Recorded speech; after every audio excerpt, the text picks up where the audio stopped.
positions turned into HR. They're going to be coming before you very soon.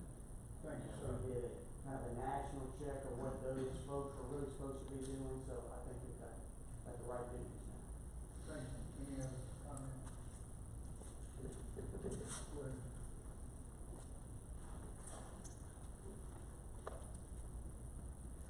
Line C-365 is travel reimbursement and supplies for the transportation department.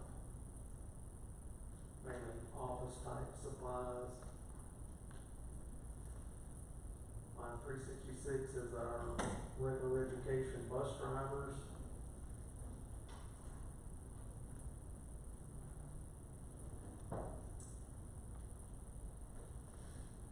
Line 367 is the regular ed mechanics. We kind of got those broken down in regular ed and special ed, depending on just how they're allocated.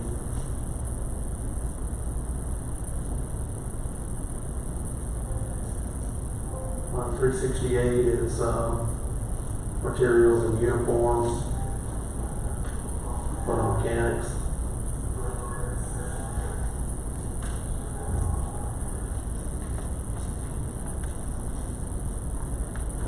Line 369 is the bus driver substitutes, the regular ed bus driver substitutes.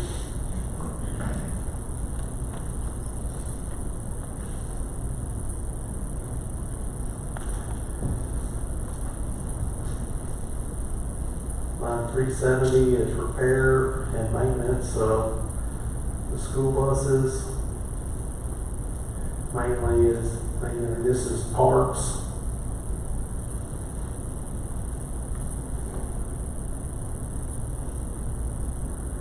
Line 371 is replacement equipment and cameras and radios for the buses, and bus maintenance equipment is included on that line.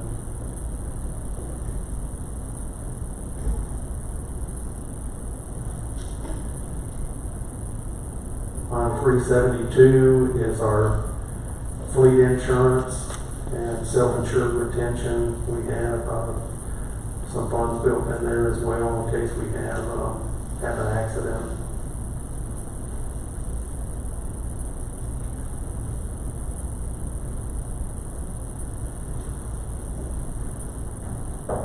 Line 373 is fuel. Let me ask you on fuel. We bid, or how do you? I see buses stop at different service stations. How does that?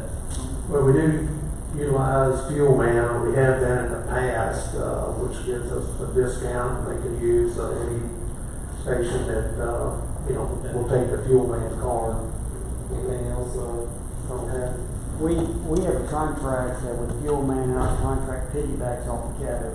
It's basically based off of a rack price out of the storage facility at Arcadia. So there's a rack price plus I think it's like 40 cents, right? About 40 cents or so.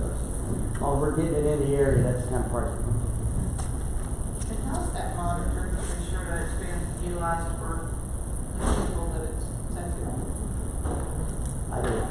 I check every week. Every week that comes in, I look at. Did you have something that you wanted to add? Well, I was just going to say, you get a report regularly that is associated with each of those numbered cars, and you can identify each bus and how many gallons they're using and compared to what they've used in the past, and I'll let you finish. We've had several conversations about that. Yeah, I do check that every week to see, to make sure that that's being looked at appropriately. I also look at it for, I track if I see a bus's mileage going down, then I can identify that there may be a maintenance issue with that. So it's more than just checking the driver, it's also checking to make sure that the mechanical issues with that bus are okay.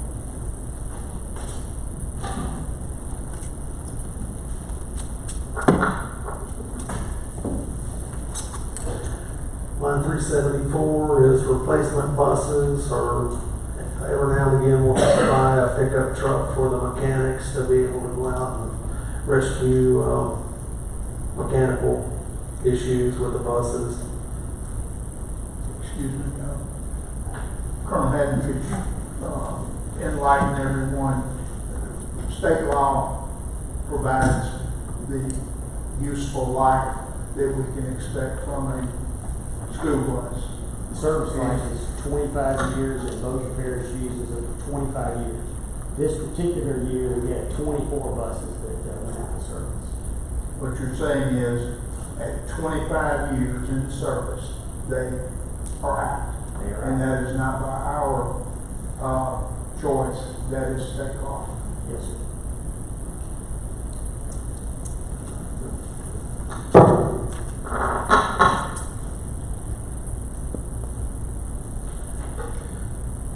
Line 375 is special education bus aids.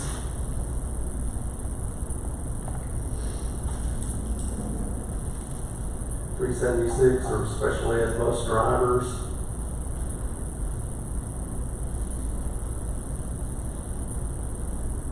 $377 are the special ed mechanics for the special ed buses.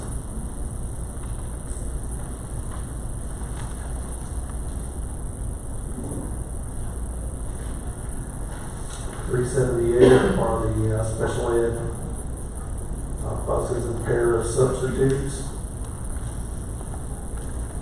Mr. Russo, that number went down this year, is that because of the stipend? Did that? Yes, ma'am. Is that, we only spent 18,000, is that correct? Am I looking at that right? Yeah, that was part of the decrease, was the incentive. Okay, thank you.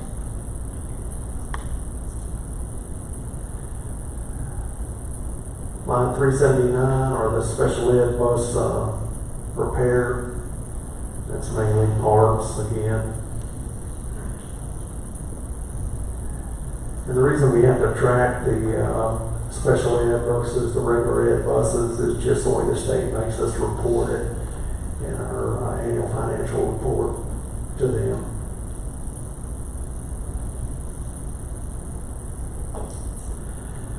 Payments in lieu of special ed, that's line 380. We sometimes are able to give parents the choice of transporting their own children rather than a special ed bus doing so. Doesn't look like we have any takers this year. Line 381 is a special ed buses, fleet insurance, and the self-insured retention there as well.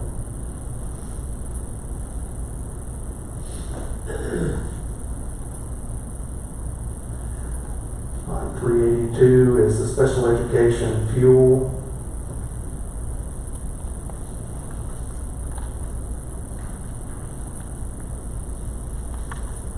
Line 383 is the replacement buses for the special education.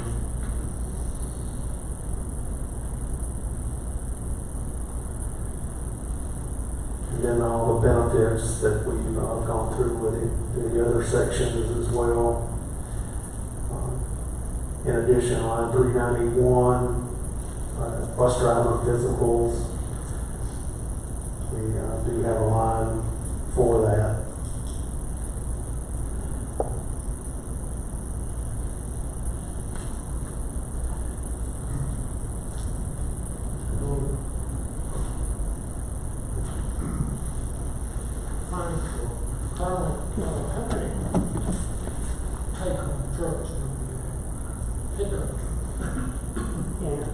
In our particular department, I think there's 11. Maybe 10 or 11.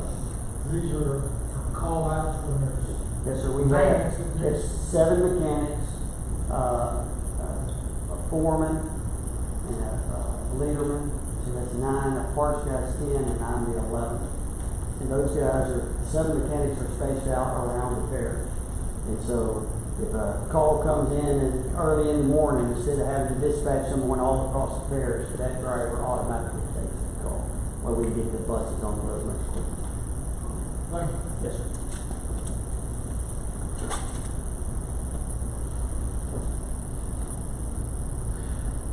All right, the next section is central services. Line 393 is the public relations liaison. Line 394 is clerical and secretarial.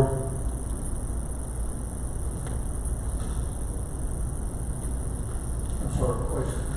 I'd just like to back up a few steps, and Colonel Hatton, I just want to tell you that we appreciate what you've been doing in that department since you've been there. You know, the newer board members weren't here when you jumped in and saved us a lot of money immediately, and just see that your budget, I believe, I have a feeling this year's going to come in a little bit under again, or be right there at it at least. Make sure he gives me. And we just appreciate everything you're doing to maximize what we can. You changed a lot of the routes. I've seen you personally go out and check some of these routes. So I just wanted to thank you for all the effort and energy you're putting into save us money in this. I would like to make a comment on my mechanics. 4 years ago, we had about $1.2 million to maintain 272 buses. Today, it's 75,000 less. We maintain 40 more buses, and you can see we're under budget. And that happens when you have a preventive maintenance program put in place. The bus operators are doing a terrific job. I think they feel an ownership that that's their ship, their aircraft. They're proud of it, and they they report things in when things are going wrong with the bus. We're getting in front of a whole lot of things. So I appreciate them and our bus drivers. Please tell your team, pass along that message that we appreciate everything they're doing. Yes, sir.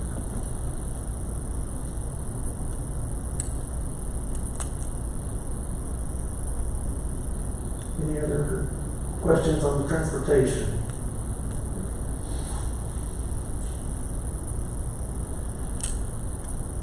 Okay, line 395 is travel expense reimbursement for this department.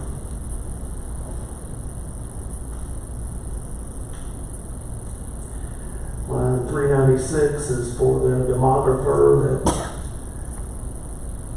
has helped the board.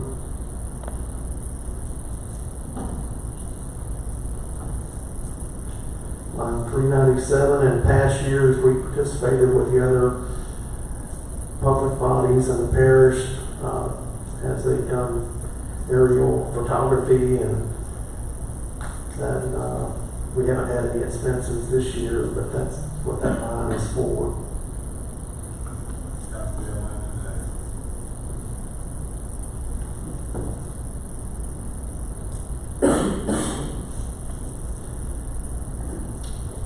Line 398 is the receptionist.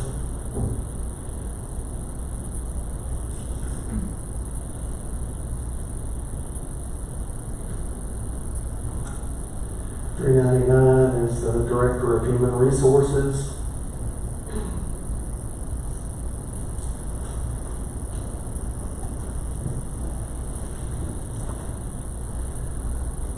Line 400 is the Supervisor of Compass.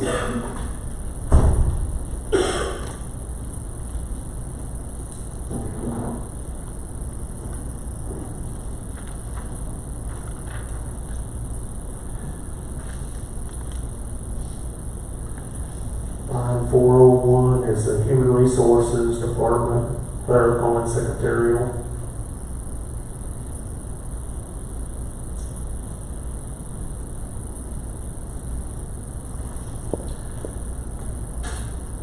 Line 402 is fingerprinting and background check. All new employees must be fingerprinted. They bear a good portion of that cost, and then the board does have, you can see the expenses there as well.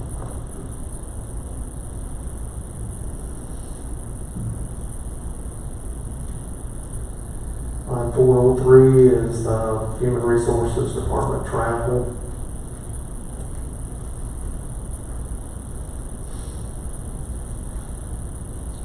Line 404 are recruiting materials and fees that they have to pay when they go to the different colleges to recruit.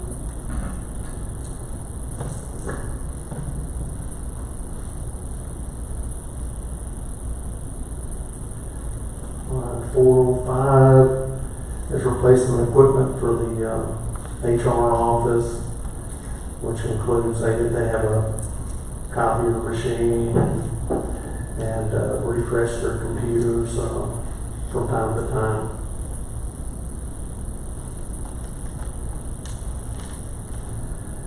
We haven't had any expenses or any grants that would cover the expenses on line 406 and line 407 for the last little while, but that's something that we have had in the past.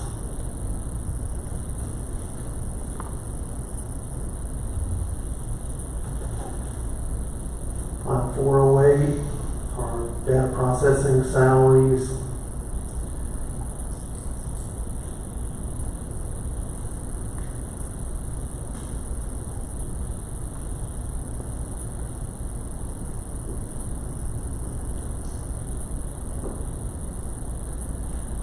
Line 409, we really haven't had any expenses. There's just a small expense there on we don't really rent any data processing equipment any longer like we have in years past.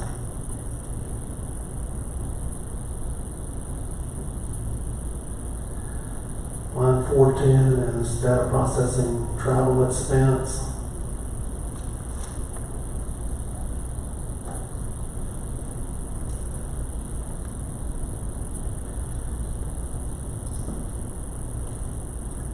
And the next three lines, line 410, data processing, let's see, we got that one. Line 411, data processing materials and supplies. We really haven't had any expenses in this particular area. Line 412 is data processing equipment. Our financial and human resources software, we went to cloud-based a couple of years ago, so to help with some of those equipment expenses.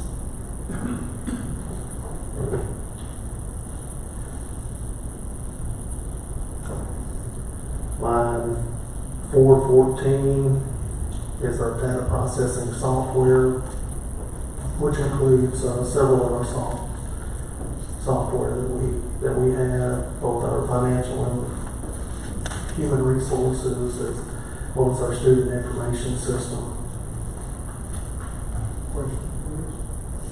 Mr. Thompson, this entry for EDP software, does that include the new software that we recently approved or introducing into our program? Or For student information, is that what you're referring to? Yes, sir. As you know, there is an overlap year this next year that we're still using Illuminate, which is will be the same as we budgeted this last year. The costs are minimal for on-course onboarding this next year, and something that we've asked to be included. I don't remember the exact number, but roughly $40,000 to $50,000 increase just for onboarding next year, and then the following year is a similar cost to what we're paying currently with Illuminate. So there's not a significant increase in amount there. So if your question was onboarding for next year, it's a minimal addition, but it would be included in this budget line item. Thank you, sir.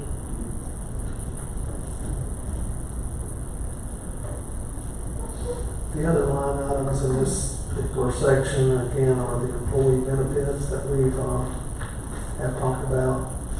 There is line 422 is the employee assistant program, and line federal law, we have to be able to have a EAP in place for our employees, and so this is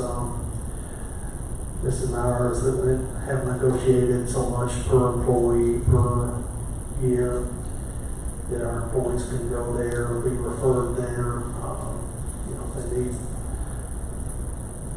that type of assistance.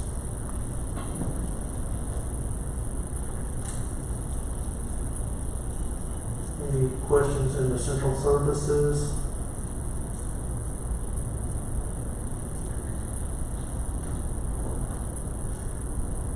Okay, the next section is community services. It's a short section. Line 424 is the extension service, the cooperative extension service provided to the district, and it's part of the 4-H program.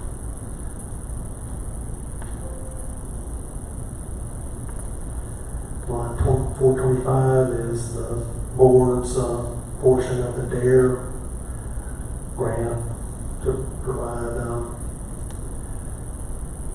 the DARE program in the schools. I understood that our SROs had taken over DARE, and there was no, that we were running about an $80,000, I believe, number. Yes, sir. That was my understanding, that I know that we were going to use our SROs where we could. I do know that the sheriff still sends us a bill for that amount that we received this past year. And it's a bill for what? Supplies. I think they have somebody over and above the SROs that supervises the program. I don't know if Adam knows more about it than I do, but from what I can remember, that's what we're being billed for. They do have supplemental officers that come in and assist those SROs in the instruction that Supervisor Mr. Ruggiero referred to, and then another deputy is also involved on site during the instruction of those classes.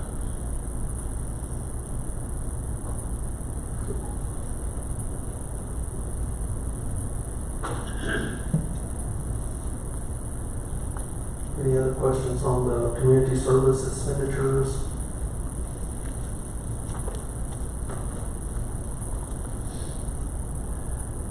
The next section is the facility acquisition.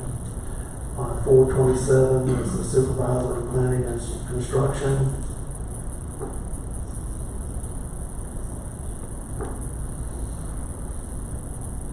No entry on line 428. On 429 is travel expense reimbursement.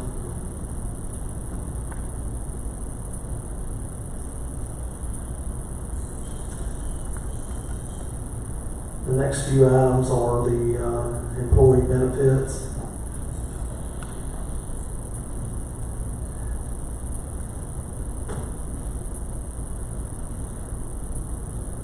And you can see line 435, in the past we have had some expenditures here for the big freezer that they put up at the warehouse for food service was last year. 436 or supplies and equipment that might be needed for that department. And there was some. You get a refund? We did. That was a refund on that particular job. I can't remember the exact details of that, but there was a refund there.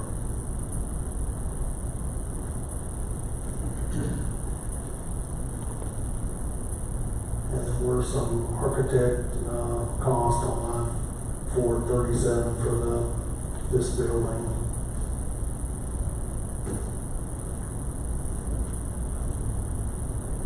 Any questions on the facility acquisition section?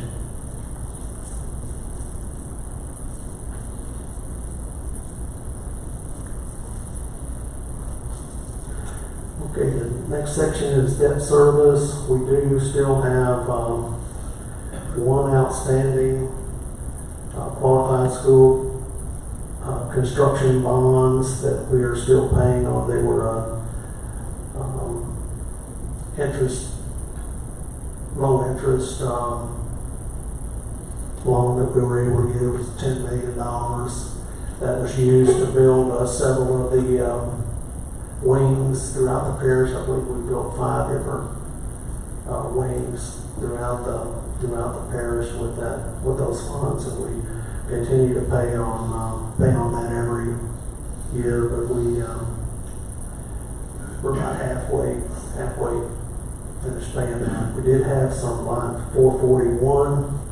We did have some qualified school academy bonds that the board had taken out. They were interest-free loans, and we have paid all those off.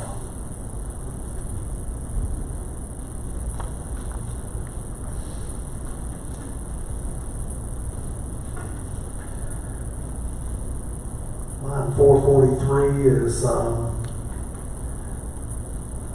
the expenditures total. You can see we had budgeted $231,547,234.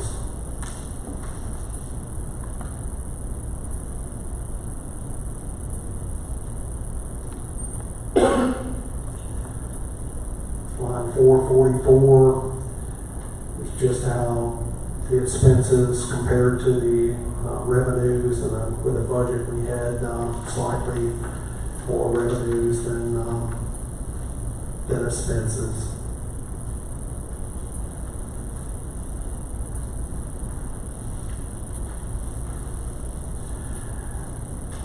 The last section of the general fund budget is other financial sources or uses. We do have a few items there. We continue to receive some payments for some prior judgments, so you can see that we've collected a little bit of money there this year. Line 446, our transfers in. We do receive some indirect costs from the federal funds, like the Title I and Title II. We do receive a small percentage for those particular funds for the in-kind services that we do provide on those grants. So you can see that we have $650,000 budgeted there.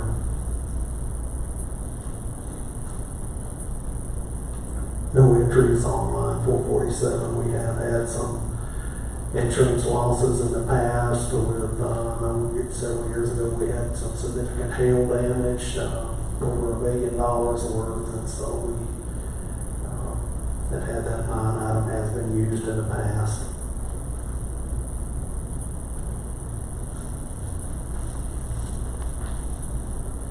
Line 449 is the excess of revenues and other financing sources over our expenditures or other financing. You can see that we did have almost $800,000 there, which gives us a fund balance when we add in our fund balance that we had at the beginning of the year of $33.7 million. We have designated on line 451 to reserve the proceeds from the sale of the land that we've sold this year. So you can see that we have sold a little over $1 million there, which would leave us with the projected fund balance of about $33.5 million.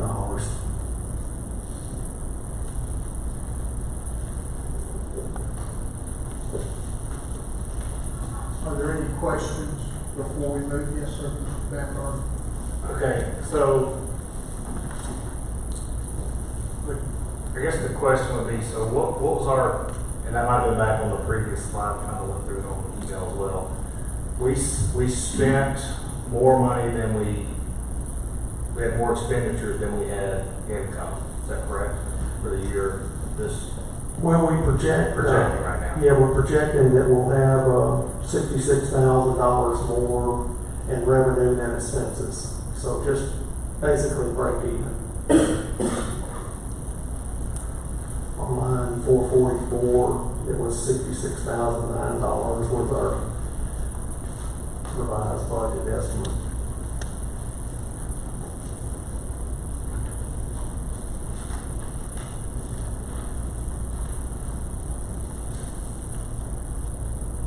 And we're showing a positive over in the other column, the received and expended column, we're showing, to the good there. We've received our property tax collections. We still have expenses that will be paid through the remainder of the year, but we project that we will be break even on this budget. So the other question I have is, I sent you an email and you sent me this information, so thank you for that. But we have the budget that we came here last August, September timeframe and approved. How do we now, the document we look at only has a revised budget number versus the numbers actually that we approved? I know there's some kind of threshold there that it doesn't mean a certain dollar amount, that it can just be kind of moved around a little bit. Is that correct? Well, there'll be a lot of things change from the beginning of the year. Our student count is the major driver in there, so I know that human resources, depending on how many students actually show up, may have to hire additional teachers, and so there's going to be additional revenue and expenses associated with those.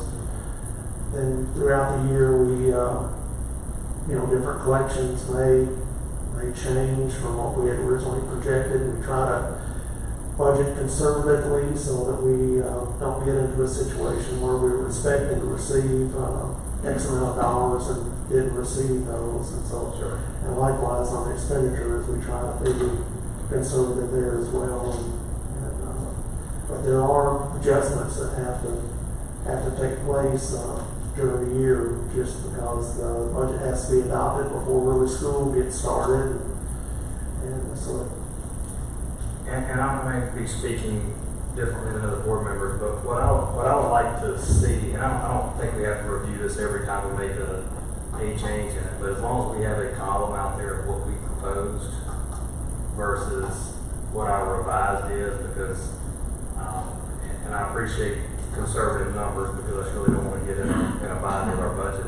But I think as a whole, our major concern that we have control over is the budget, and watch us making sure the numbers, and with your help, we do that. We've done well with it in the past, but there's different numbers from our proposed budget when we're looking at what we approved actually back a year ago to what gets revised to, and if we can. I don't know if we need to be halfway through the year or after some of the numbers come in. Do we need to come back in and approve a new updated deal at some point? Or at least when we're showing the revised budget, show us what our proposed was at the same time? Yeah, that's not a bad idea. We could do it quarterly. I think would be maybe a good target. That way we'll know sales taxes are coming in at a greater rate. Doesn't mean we have to spend it, but it'd be nice to know throughout the year if we think we're going to have a shortcoming or, right. Might need to get ahead of We it. definitely can add a column in there where we have the original budget, and then if we do have to make any revisions during the year, I know we will. Yeah, sure, and I know we'll continue to make that too, but I think as long as we as a board can see what our proposed, when we look at this document here, we have a proposed, what we actually approved as a board. Sure. And then maybe quarterly come together or so and have a meeting just to say, in general, like we usually touch the budget at the beginning of the year and go through it.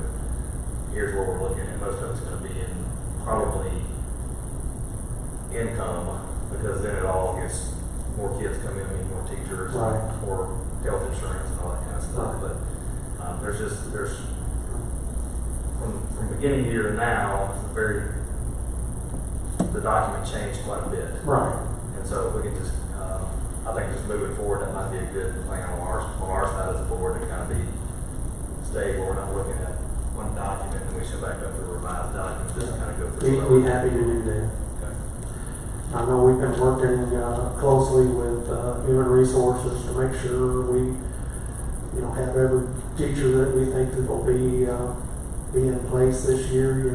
That's what we get those numbers from them to help us to be able to budget these things. So they work very closely with. I don't want to be part of that. Well, I understand. We're just trying to get it as very closely as we can every year, but there will be some changes, no doubt, throughout the year. Because right now our MFD numbers will be based off of our students back on February the 1st, so that the numbers in the fall are always greater than the numbers for the most part. The numbers in the fall are greater than February's numbers, so that the MFD will change at some point. We really won't know what that will be until early in the spring. How does the MFP work when do we get our allocation based on MFP? Yeah, we've got our allocation for the 1920 year now, and so we'll have that number plugged into the budget that we'll go over next week. But it's based off of the February 1st student counts, and the state does that. So we'll take an October 1st count and we'll send to them, and they'll They get half money then or something?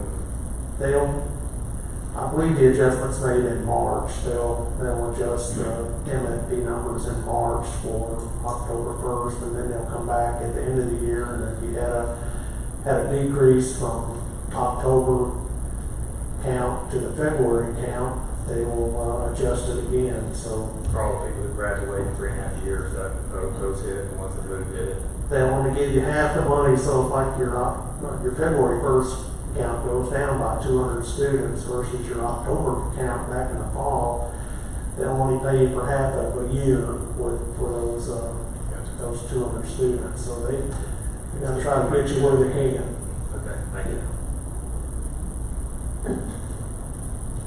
Mr. Rizzo, is there a threshold, and I'm following up on Mr. Bamberg's comments, is there a threshold, has one existed previously, for any major budget revision? That is, if it was just a revision required by normal course of business, it's just made and included, and we get a copy of the revised budget. Yes, sir. But if there are any significant changes, is there a percentage or an amount that would has been accepted as the threshold for bringing it to the attention of the board?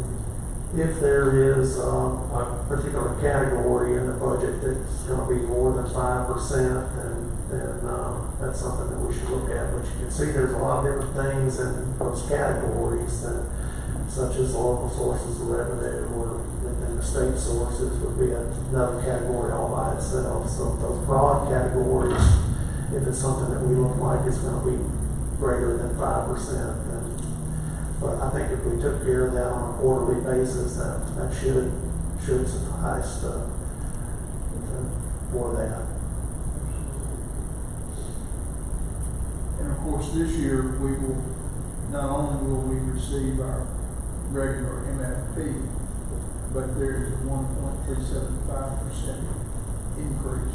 Yes, sir. That was mandated by the legislature. That's correct. And the expenditure of those additional funds is something that we will be addressing as a board. Yes, sir. Thank you, sir. Any other questions on the regular budget? Anything from the audience? You're a quiet group today. I know we've been going at this a long time, but please don't hesitate if you have any comments or questions. Please speak up. Mr. Downey? I don't know if this is the appropriate time or not. There were some questions at the last meeting as far as maintenance was concerned. And I'll defer to you, Mr. Board. Would this be an opportunity for Mr. Roger to explain the policy and protocol for the purchase of materials and POs and how that is tracked by his department to respond to maybe some concerns that some had? If that's acceptable to the remainder of the committee, yes, Mr. Roger, please join us. Thank you, Mr. Campbell. Yes, sir. I apologize, I wasn't at the last meeting, we were moving that tonight. Didn't get there. I'll be happy to answer any questions yet. About our quotation policies and all that we follow. Specifically, the question, if I remember correctly, was about tracking of materials that are bought at any of the local providers, and how do you make sure that everything is above board as it should be, and those materials are actually used on job sites, that type of thing. Okay. When it comes to those smaller purchase items, our foremen and leadmen control those quantities with the experience of the foremen and myself falling behind to make sure that we don't have excess of material. We're always going to have a percentage of cutoff in situations of that nature, but we shouldn't have a situation of having a trailer load of extra material behind a job. At the end of the day, if those purchases are made under our best practices, it all comes across my desk. I look over every invoice. I look for not only excessive material for a purchase, but I also really look hard at whether our vendors are hitting us excessively on cost also. We have the luxury of the internet now, so with a click of a button, I'm able to see if we're within range of cost of materials in this area rather quickly. That's been very helpful in some instances. You'd be surprised how many of our local vendors want to mark our stuff up 50, 60, 70%. And if you don't pay attention to it, they'll keep doing that. So we've been able to control those expenditures and watch out for how our men are spending and what quality materials they're using. In the same realm of policies, our policies is one thing, and how we react to those efficiencies of policies also keeps our men in line in what they purchase and how they purchase. We don't hesitate in our actions when we see something out of line, whether it's small or large, and we handle those immediately. And I think the last decade of the maintenance department, unfortunately, for some people has proven that we do stand behind that. We will make sure that we're accurate in how we purchase and what we purchase. When anything gets over $1,000, it has to be approved by me. And if any of you have been around any construction these days, that doesn't take much. That's one hot water here. It has to be approved by me. It cannot purchase without my permission. Sometimes I'm foreman if I'm out of pocket.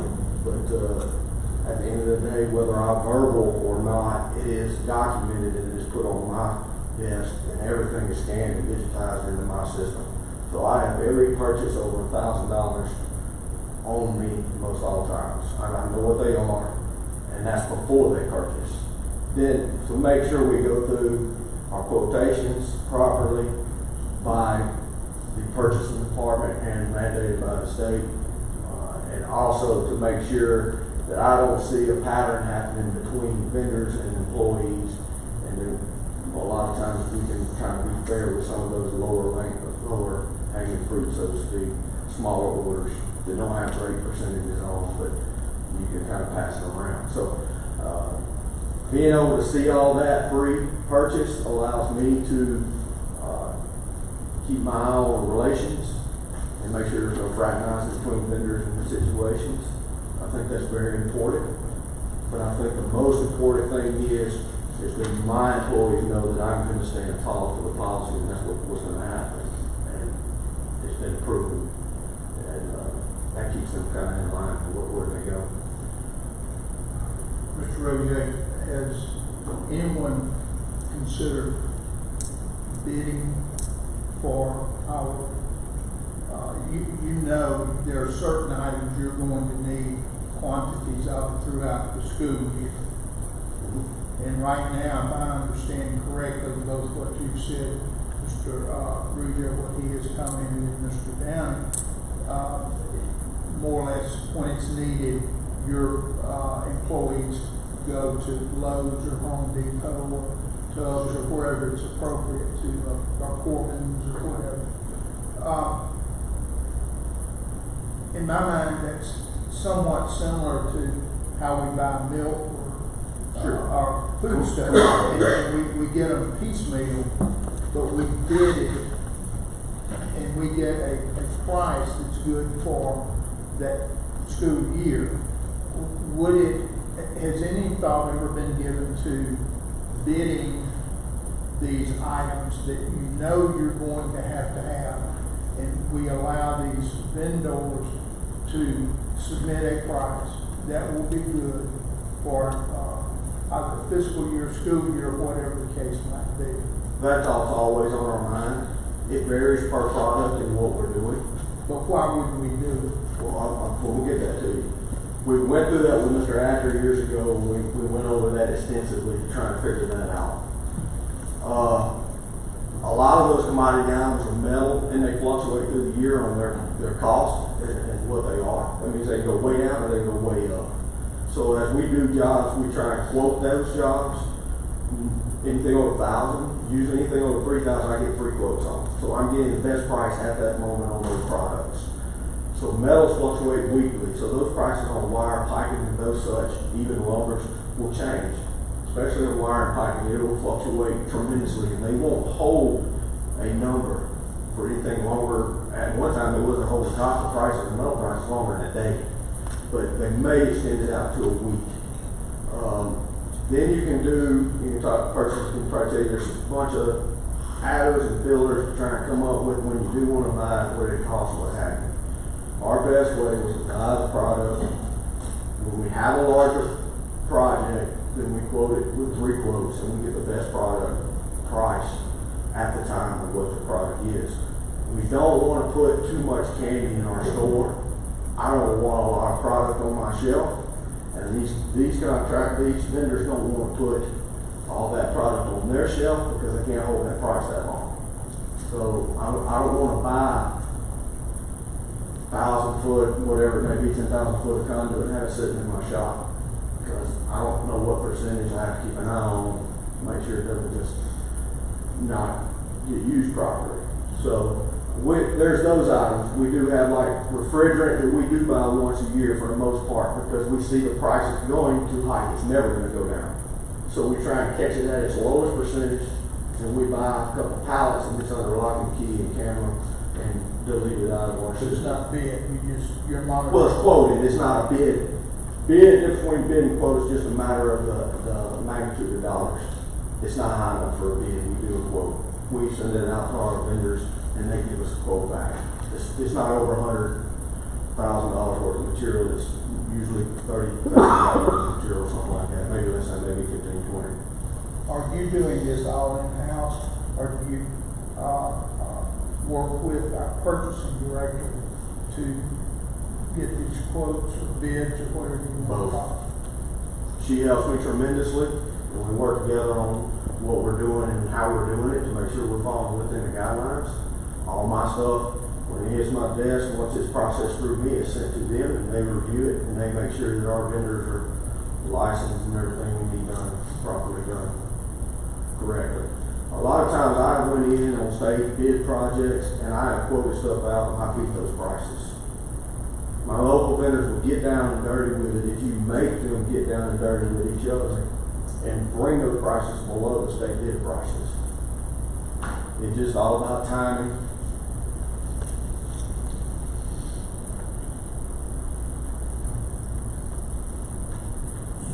Brother. Yes, ma'am.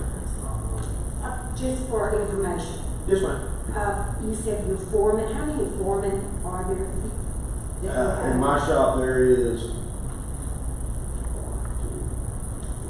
there's 3 foremen. 3 foremen. Yes, ma'am. And then we give you a budget. Yes. You get a budget, and the jobs you do all over the parish, you have to maintain that budget. Yes. That seems to be working. Yes, we can always, we can spend 5 million, we can spend 100 million, you know, at the end of the day, it's depending on how much deferred maintenance we're gonna do.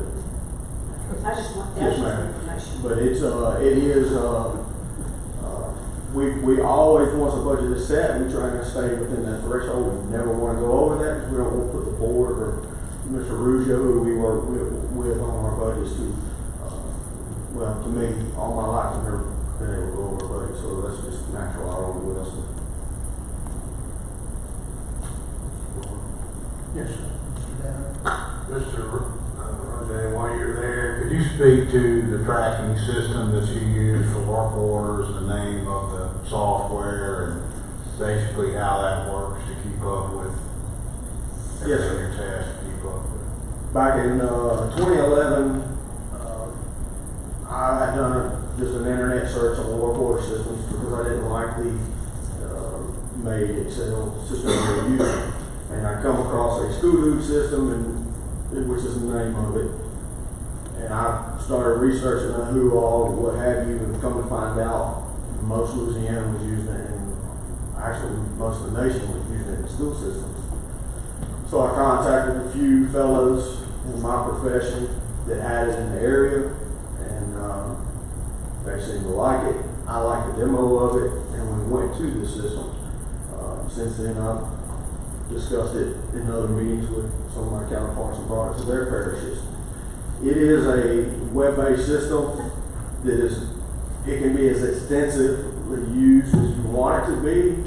We kind of narrow down how it's used because we don't want any misappropriation of information in it. It can be as little, it can be brought down to the level of a teacher punching in a work order from her cell phone. And we just think that's a bad idea. No offense to the teacher. But the school facilitator, be it principal or who they assign, will send an email to my office, to my dispatcher. My dispatcher, he negotiates that system to how we want it set up, crafts, purposes, and what have you. And he enters that work order into that system. Once it goes into that system, it's printed out and handed to my lead men, who will assign it to their men. And the men will go out into the field and investigate the problem or repair and make it and make purchases or whatever they need to do based off that number. They're not allowed to make any purchases without that number. There is no making purchases prior to a number. It always has to have a work order prior to a purchase, except for emergency situations. And once they finish the work and they make all their purchases, they return that paperwork to the office. It's all put together, it's filled out with their hours, description of what they did, it's handed back to my dispatcher. Between my dispatcher and my office tech, they input what is in writing into the system. They scan all the documentation, even the sign that has to be signed by the facilitator, back into the system. And then as the billing invoices come in, my office tech, he puts all that together to make sure, okay, I got the correct receipts that my employees signed, and I have the invoices, they match, quantities match, money's match, everything matches. There's not a strange signature, we don't know who this guy is, purchasing off our system, all these types of things. You'd be surprised. Bossier City, police jury, people like that get crossed over into some of our same vendors.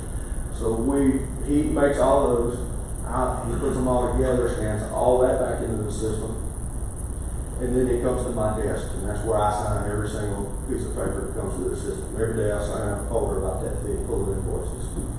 I sign every piece. I read every piece and sign.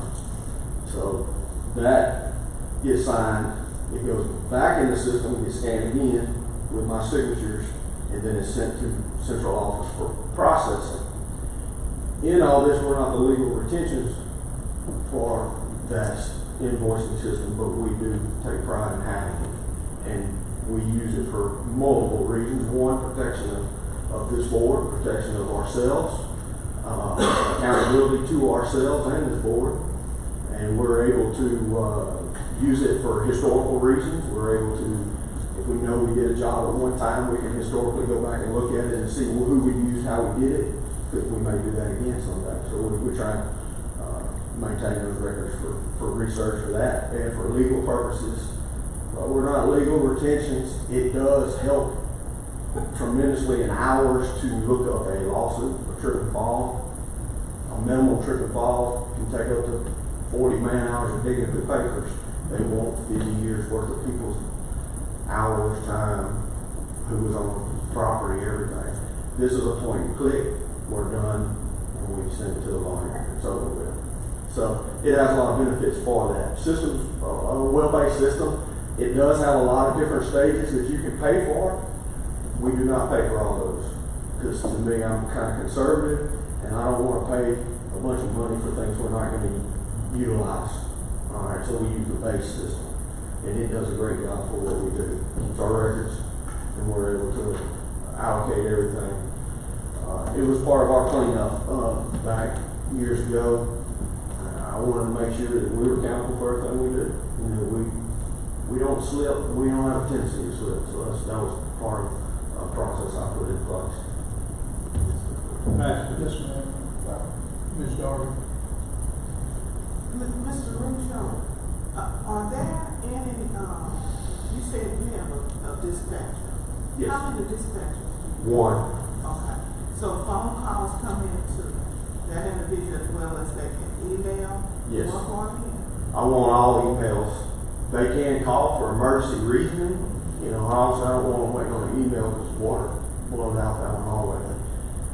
I want an email on a regular basis from everybody. That records retention from that facilitator all the way back.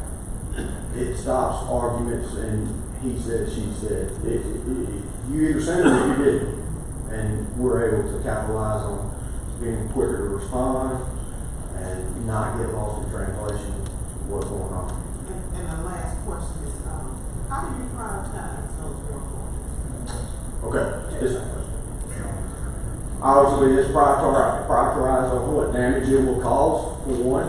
If it's a water leak in a hall versus a leaky sprinkler on the field, just two water leak situations. I'm going to the hall. I'm going to go get that taken care of. Air conditioning type situations, we have always prioritized that from little ones to big ones. The little ones, we want to go take care of them first, the small children, make sure their needs running first, and we work our way up to the top. They're all important, but that's how we usually prioritize those. As far as standard work orders. Electricity's out, we're on a run. A valve's out, we'll get to it over there in the next couple hours to a day, we'll get there. Yes, ma'am. Yes, ma'am. Mr. Dean, and then Mr. Chris.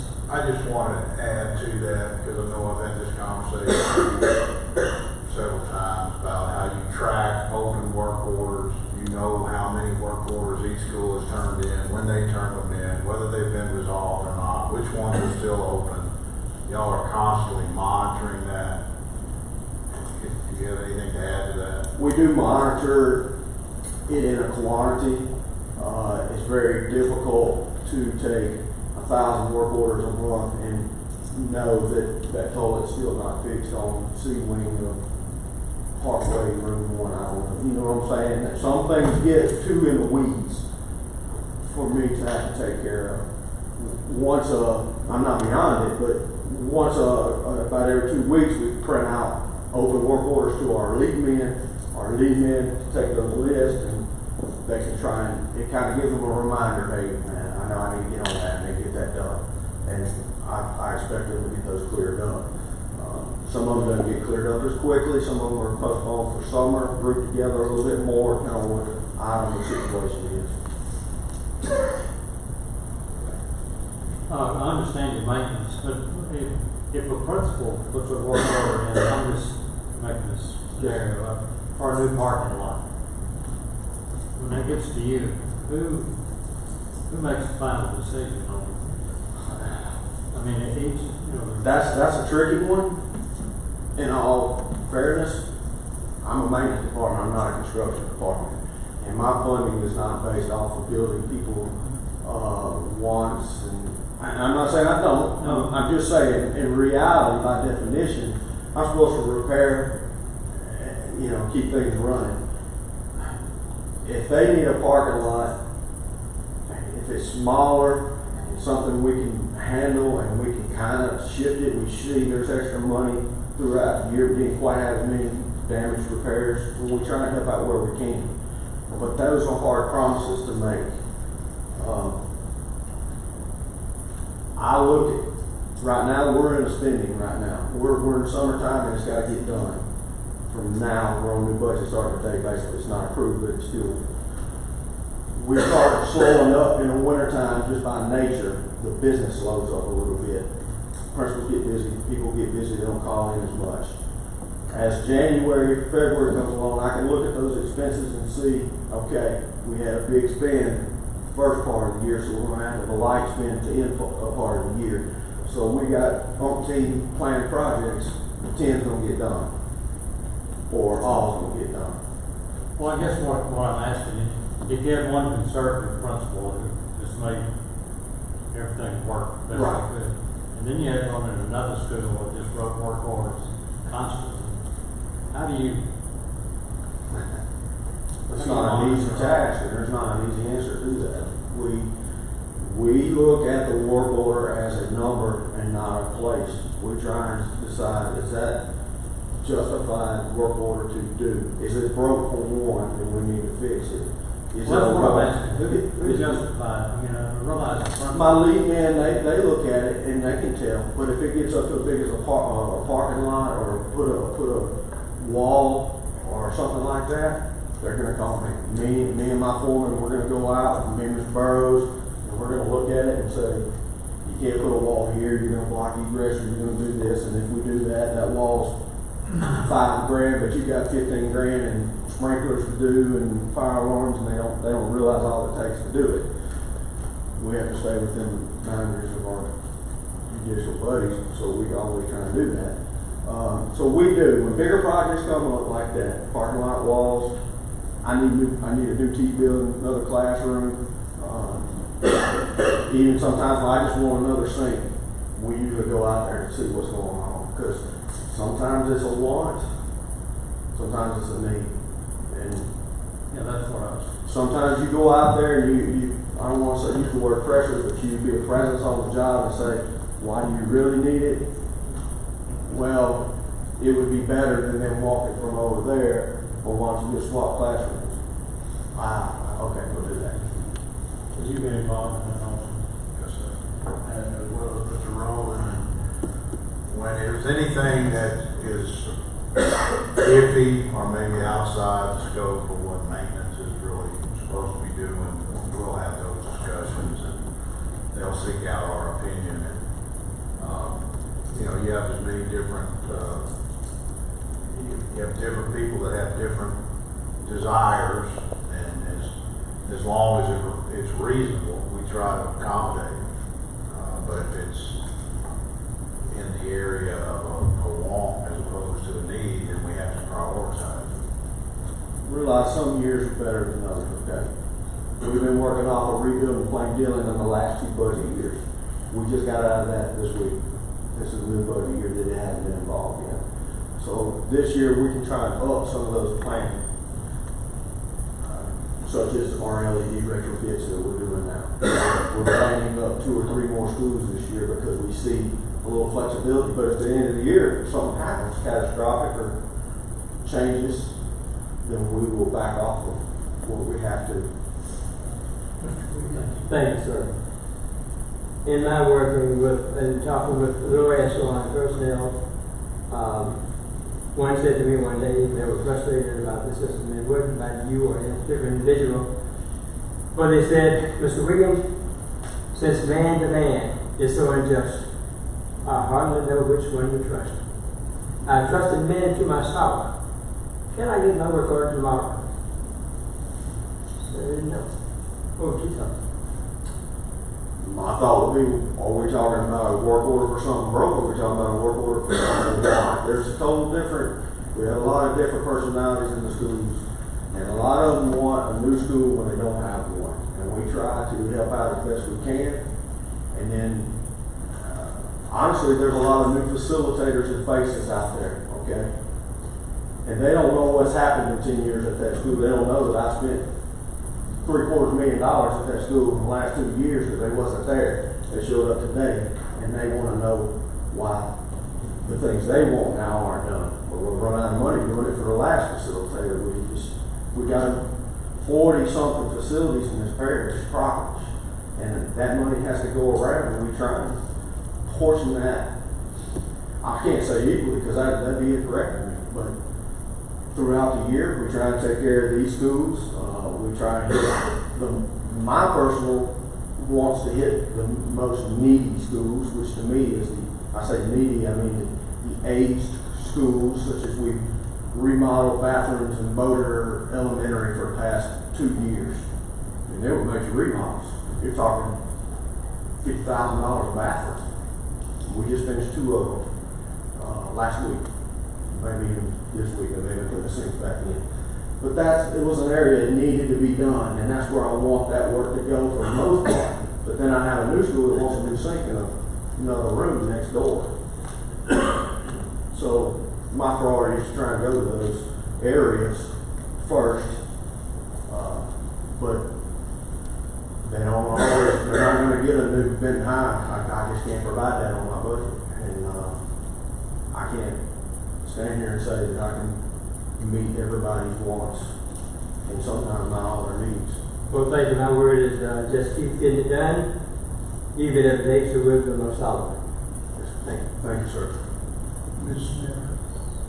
Well, I think I probably asked that question many times. I think you've more than answered that, and I appreciate it. But I'd just like to say thank you for what you do. I know all the numbers are not in for the full year, but it's obvious that you're under budget, and what number is not here is what you do save the parish by what your maintenance department does. And I know y'all take on a lot of projects that are outside of the scope of what true maintenance department should do. And we appreciate that and appreciate what you do. And know this is a really busy time for you. So like Mr. Cheatham said, you know, to the transportation department, we pass on to you. Please tell your crew how much we appreciate it. And we know it's a really hot summer. How much we appreciate what they're doing. And a lot of that work is outside. And thank you. Thank you, ma'am. Mr. Parkhouse. Those I've worked with the men for 18 years, and I think they've got a great group. Yes, sir. They do a great job. They got good attitudes. One thing I don't know is if the job, like you said a while ago, rebuilding bathrooms, is there ever a point to where subbing that out would be any better? Well, we sub partially on that job, and yes, that particular job we partially sub. We partially sub some of the plumbing rough in if it's necessary. We didn't do any rough in plumbing on that one. We tore out the plumbing. We subbed all the tile work, which was $20,000 worth of tile work. I mean, we wanted it nice. We're not even wanting to do it halfway, and then we put back in. So we work in conjunction with contractors at times, and that saves money for the parish, but it's all about timing. If we had the time, I am working with my lead men more and forming more on that balance of sub versus Bossier Parish School Board Maintenance Department, and it's not. It sounds like I'm trying to push all our work off on a sub, but at the end of the day, we took on a major amount of square footage of facilities over the last decade, and we haven't took on any more men. So we're balancing staying conservative in our manpower and our cost to this board on manpower. It should not have changed over the last decade. We may be low on it. Actually, I don't think I've had a full roster in 10 years. I've been as low as 11 men at one time, I believe. And we take in sub that work out, which is going to have a little bit of percentage on it for the sub, obviously, do his work over what we can do it for, but timing wise, we can't continue to get to the light valves and the water faucets that are broke, and the water sprinkler systems, and all the other things in the world, the roof leaks and what have you, and continue to tear or build a wing, or I'm not trying to pick on plane down, but that was a big project for us. We're still behind on that. A lot of our worker account right now is because of that project. So those things take a toll on us and our guys. It's not that they can't do the work that they don't like doing the work. It defers the other work that we're supposed to be doing. So we sub out. You answered my question. Yes. Whatever benefits the whole program is what's Right. If my man is slow, I want him to lay that room of flooring. If he's busy and he's all over the place, then we're gonna sub it out. We're gonna have a contractor come in there and take Do care we of it. have any of our students from Bensel inquired to be on the program? We had one the other day. We just hadn't had those type of openings right now. We went through that for a while. A lot of guys turning over, but we have had them pretty much holding the line right now. I don't know what the market's doing, but these guys are staying in there right now. I haven't really had to do a lot of hiring. Thank you. Yes, sir. Can I ask you, Lord? I'm sorry. Did you have a full crew, and is it hard to get people hired that you need? The way it's shaped over the last decade, and some of the contractors, and maybe some of you, if you're in that business, you may understand this too, that may be happening with you. Back in the day, you had people in line to come to work for the school board. Right. The benefits were greater, the retirement was greater, and the pay was more closer to line, okay? And we were able to have more qualified people here. And when I say qualified, that's one, they know what they're doing. And two, you can get a guy that's gonna be here 10, 20 years, so you can hire and not have to worry about him again. Over the last decade, we've been seeing more of those guys leaving. Matter of fact, I lost a lot. I bet there's been 50 men run through that department in the last decade or more. And they go to the oil fields. When they're that kind of qualified, they're medium young, but they're still experienced, they're going to the oil field. They're double, tripling their salaries and leaving. Our retirement has jumped from 30 years, 100% to 40 years. So if you hire a qualified man, been in the field, let's say he's 35, 40 years old, he's been in it, experienced in it, and he's got to work till he's 80 to get $30,000 a year retirement. It's hard to sell that. I'm being honest up front. I'm not beating it up. We do what we do, but that's hard to sell. I just want to echo what several have already said. Y'all do a great job. You have very capable, skilled people that are very conscientious. And you yourself is one of the most honest people I know, and very conscious about the job y'all do and the image that your department has with every principle that I'm aware of. And I just want to thank you for the system, for the work that y'all put in every day, and how much of it is so important to you, and making sure that y'all do a quality job because your name is on it. And I think that is as valuable now as it was 200 years ago. So thank you. Thank you, sir. Any other questions or comments? Mr. Roger, anything else you'd like to add? No, sir. I just appreciate y'all staying behind and helping, support us. I know it's not easy for y'all to always support us, and I never ask you to trust me. So if you need something, you just ask me. That's the way to do it. Thank you for your information. Thank you. Before we get into these secondary budgets, would this be an appropriate time to take a short break? Would y'all like to take about 5, 7, 8 minute break? We'll be in recess.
I wasn't gonna call your name, but, I heard you calling it. well, it was Mr. Bamberg Chronicle. I'm sorry, I apologize. Mr. Ruggio, would you like to move into the other budgets?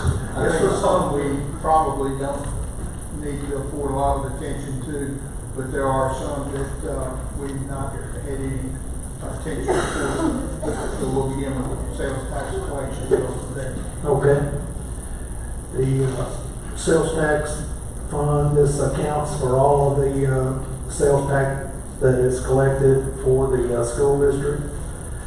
And we do have 1.75 cents worth of sales taxes. We kind of went through that the first night that we had met. The city of Bossier City is the sales tax collector for all the sales taxes. We do have to pay them a fee to collect that, so you can see that it's about $461,000. And then you can see a breakdown of how the transfers will be transferred out. The majority going to the general fund. We got $1 million going to the food service department.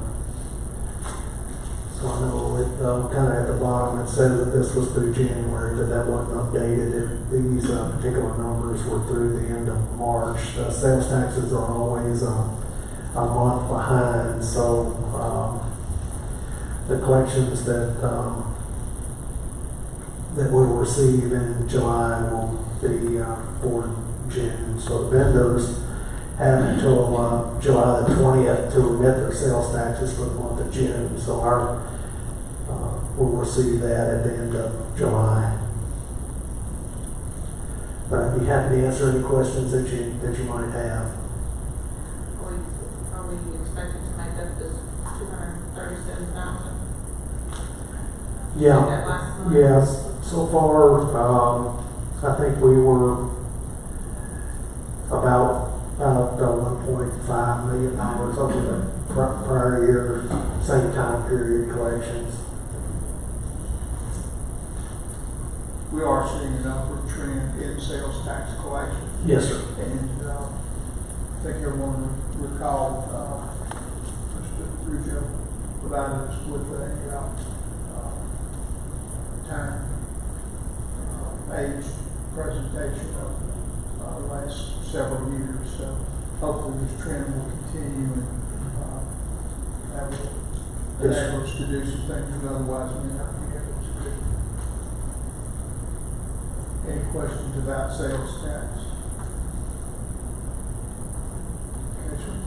Okay, the next is just a breakdown of the half-cent sales tax. We had talked about that our first night as well. You can see that a half cent generates about $12.7 million.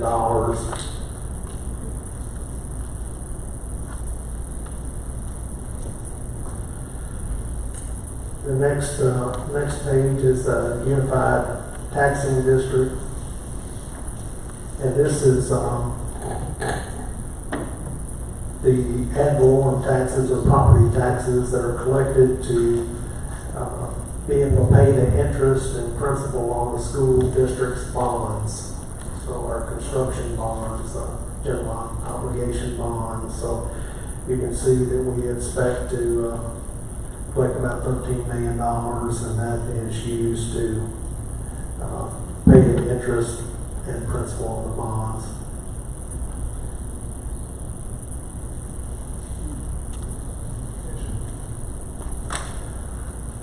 The next, especially the new budget, is the salaries and insurance fund. This is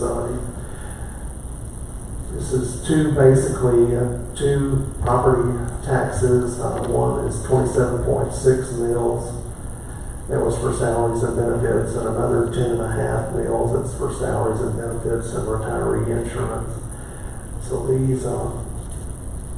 these two property taxes will generate, you can see that they had generated a little over $35 million back at the end of April. So, the collections are pretty much on what we had budgeted. And we still do not have any projections on what our next fiscal year. No, so we have not received anything from the assessor at this point. So as soon as we do, I'll be sure and bring it to the board. Should be soon. The next special revenue budget is the 2012 bond election construction fund. We haven't had a tremendous amount of activity in the revenue section since we haven't sold any bonds this year, but you can see that we have continued to have expenditures, a good portion of them with the New Benton High School and some of the other projects that we're finishing up in the district.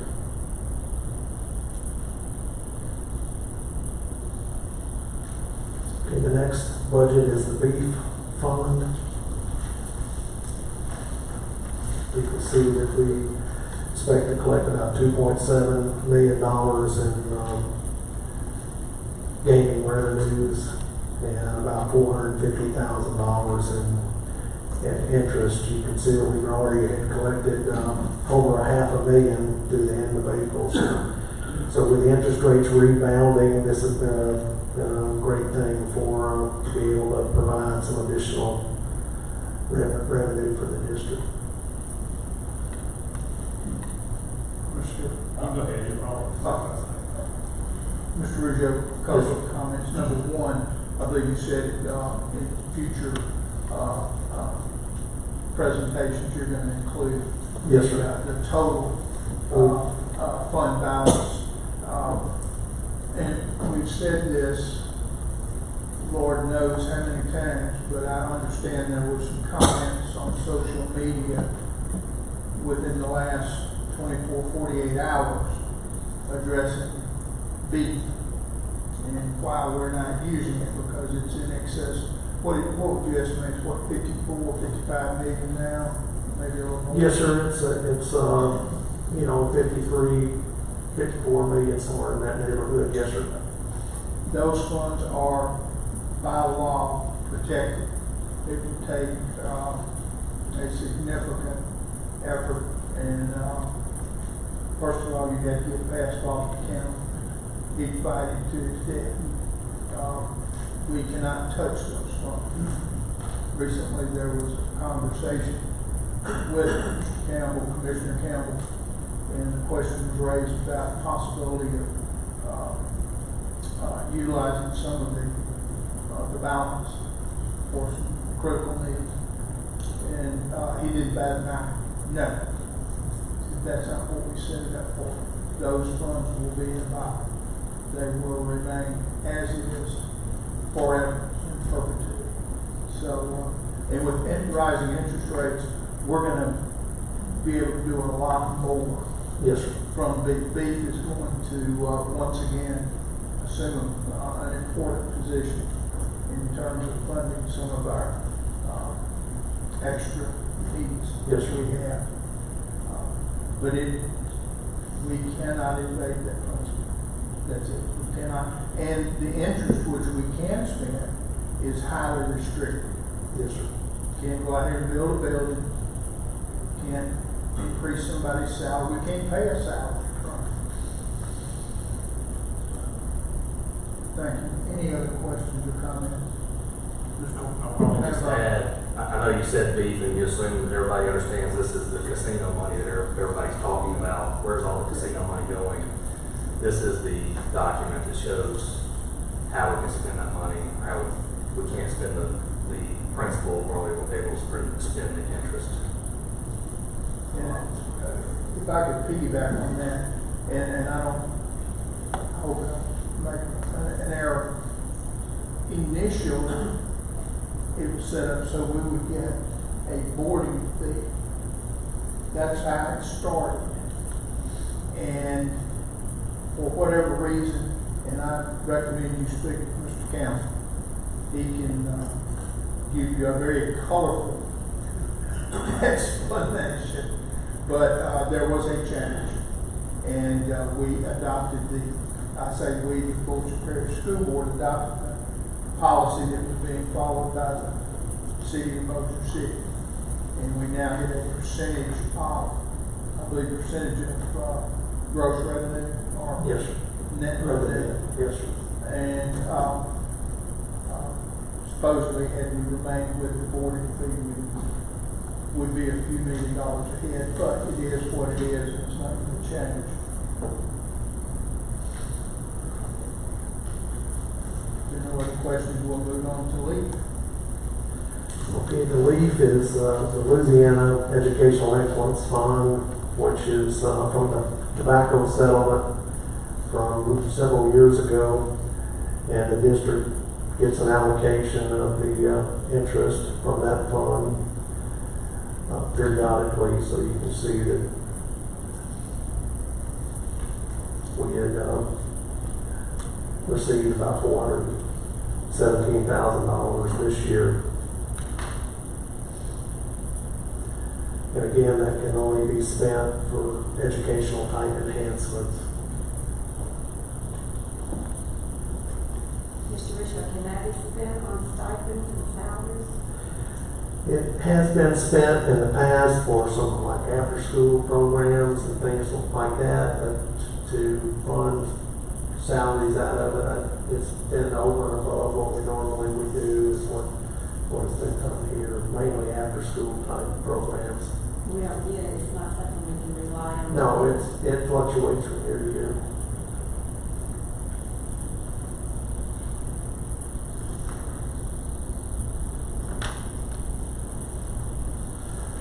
Okay, the next fund is our group hospitalization and dental fund.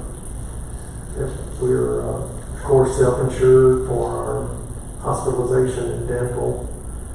We collected premiums from both the employee and the employer, the board, and we applied reinsurance for large catastrophic type claims to keep the board from protect. It helps protect the board insurance fund, so you can see that we do have some reinsurance proceeds there. We have collected more in reinsurance than we paid out in the last several years, which is beneficial.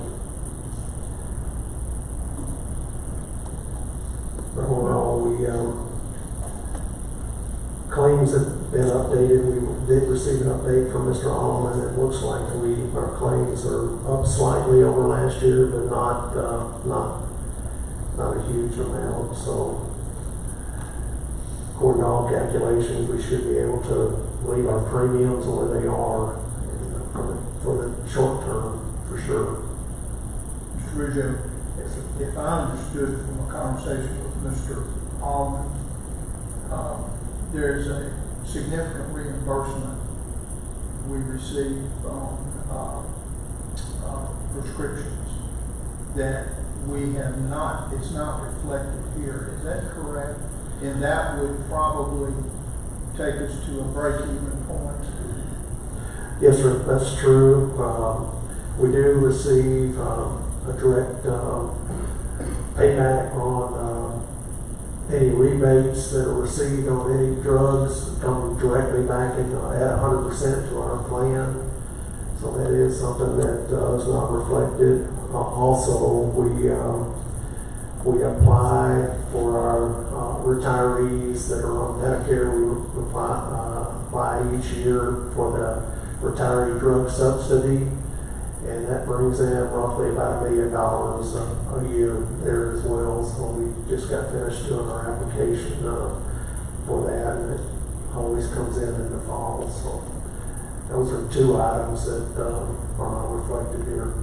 Are you comfortable that we will be at a break even or Yes, sir. I think so. possibly a little on Yes, the sir. positive side? Yes, sir. Bottom line, as you've already said, there will be no need to adjust premium. Yes, sir. Will this be the first year that we receive that money back on the prescription drugs? No, sir, we've been receiving that, it just continues to grow each year. But, so the year before should be allocated on here in some of these deals. It's not like we missed a whole year of that money, is that correct? No, sir, it would be netted out against claims at some point. So it's not like we're just gonna add $4 million to this No, number. sir. We're gonna, Right. last year's numbers netted out. Yeah, it'll net out, that's right. And do we have a policy in place now where when someone turns eligible for Medicare, that Medicare, they have to take Medicare as their primary and then we become their secondary? That's correct. The board does have a policy that when someone is eligible for Medicare, that they have to take both Part A and Part B. And if we find out that it's hard to know who is eligible and who is not eligible, but we do our best to make sure that we get that information. If we find out that somebody has not taken the part that they have to pay for, we will send them a certified letter and show them that they have to do that in order to be able to remain on the school board's insurance. If they don't, then we would recommend that they would take them off if they haven't complied within a certain time period. So the board does require that you have to take Part A and Part B if you're eligible. Not all of our retirees are eligible. Some of them never worked outside the school district where they were able to earn enough. You have to have at least 40 quarters with the Social Security Administration in order to qualify for Medicare. But since 1985, all of our employees that were hired after that time have had to pay into Medicare, and the board has had to match that as 1.45% on both sides. And so we'll get to a point where all of our retirees will be eligible, so then the guesswork will be completely out. And we're close to that now. Almost everybody's eligible now. But we did pass that policy. The board, that is a board policy, and we do our best to police it. And would it be fair to say we're getting close to the time when we will re-explore our third-party administrator? Yes, sir. We can do that whenever the board would like. Our renewal is September the 1st. I think we're beyond that at this point, but when the board's ready to do that we definitely can do that. The insurance committee just tell us and we'll move in that direction. That could be a significant cost savings depending on the response we receive. That's to be seen. Thank you, Mr. All right.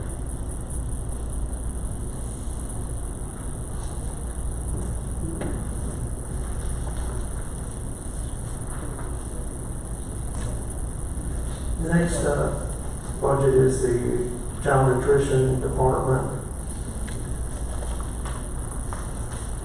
We do have federal reimbursements. We have several of our schools that are under the community eligibility provision, which all the students at those schools are able to eat breakfast and lunch at no cost. So that is a program that we've been participating in for the last 2 or 3 years, which has been beneficial. We do have our lunch sales and breakfast sales as well, and extra sales. Part of the minimum foundation program does help offset some of the costs to the child nutrition department as well. And then you can see there are different food costs and labor costs and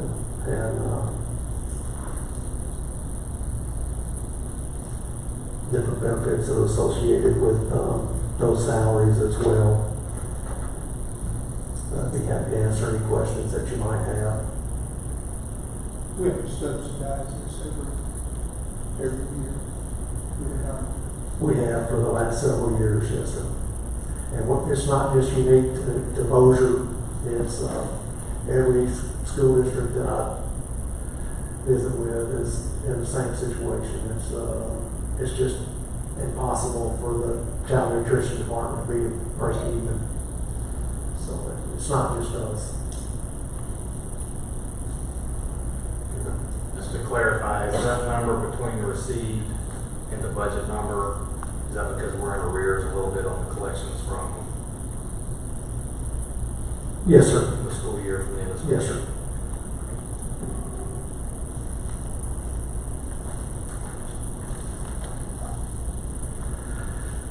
The next section of the budget is all the federal programs. Do have our federal accountant here tonight, Mr. Brenda Lashing. She works with these budgets on a daily basis, so she is our accounting expert. The Title I is based off of free and reduced lunch. Is how we are determined our Title I allocations. You can see it's a little over $5 million, and that is designed to help in our students that may be lower socioeconomic, to be able to help them and give them some additional funding to provide additional resources to be able to help them to be successful students. Be happy to answer any questions, or Ms. Machine's here as well. How many Title I schools do we have? Let's see. We have 15. I'm sorry, repeat please. 15 Title I schools.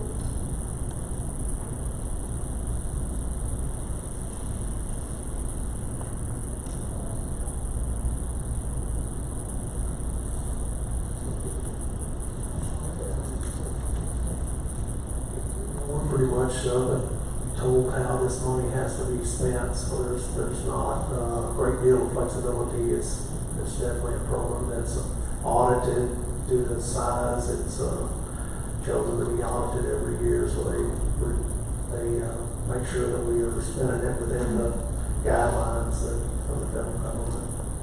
And this is a budget that stands on its own. It is not included in our regular budget. No, sir, it's definitely standalone. Thank you. And the excess in revenues, that's expected to be.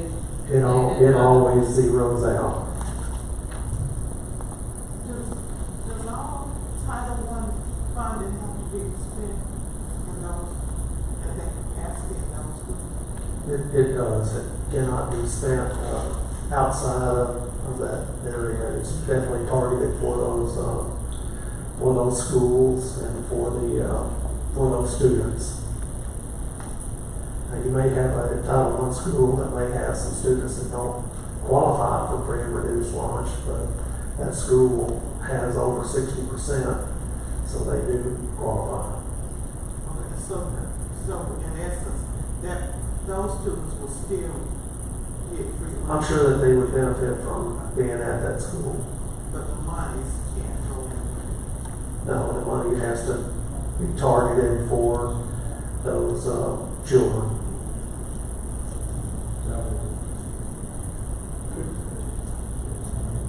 Forgive me, I had a question I meant to call you about, completely overlooked it, but we added several schools. We qualified for free and reduced meals at several schools based upon the number of students that were already receiving the free and reduced lunch, I believe.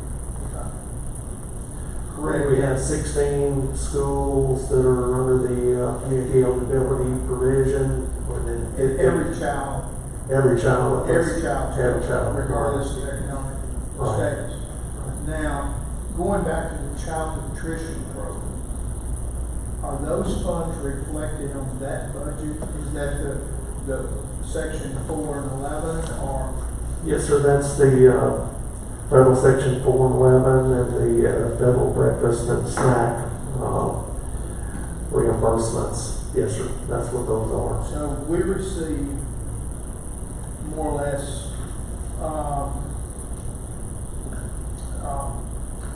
$6.5 million to pay for all meals provided at 16 schools. Yes, sir.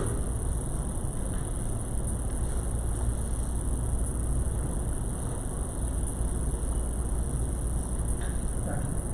Any other questions?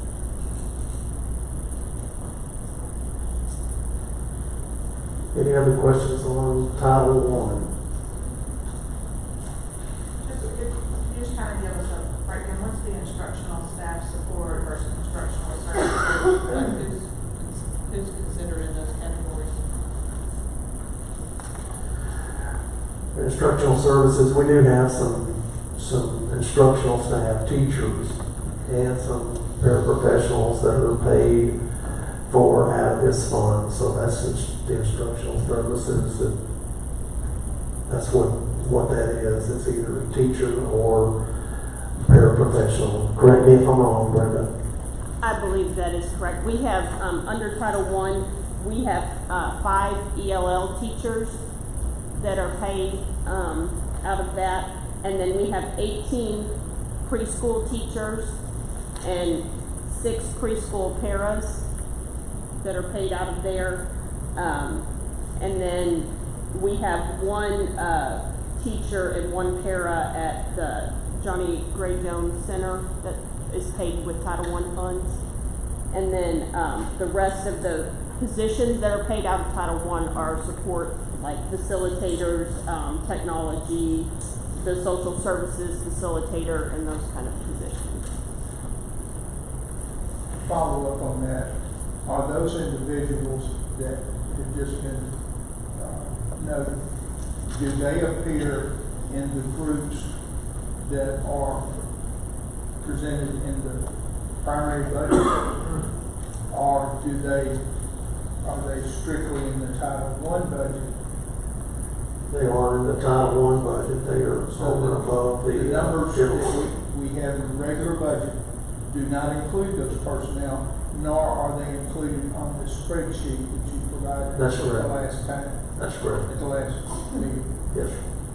And do we know the total number of people and where they are, or can that information be compiled and provided to the board members?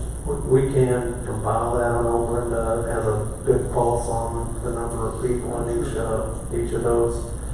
of these budgets that we'll go over tonight, and we'll compile it and send it out to you. Thank you. Ms. Brown. You may want to answer this.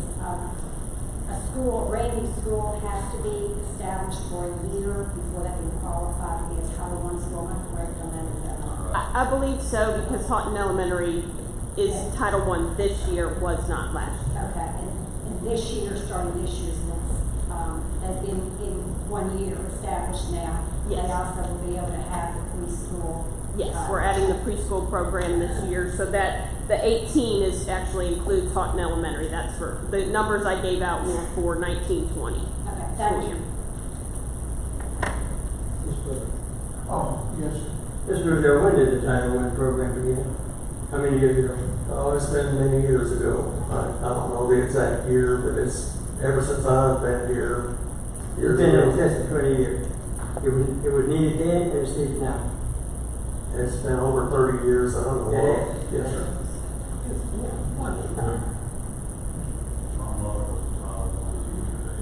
Right. It is. Yeah. Once a Title I school, or always a Title I school? No, it's based off of those counts every year. So somebody could fall out of that group, or they could be added, just like Taunton Elementary. It was made a deputy for kids who needed that those services. And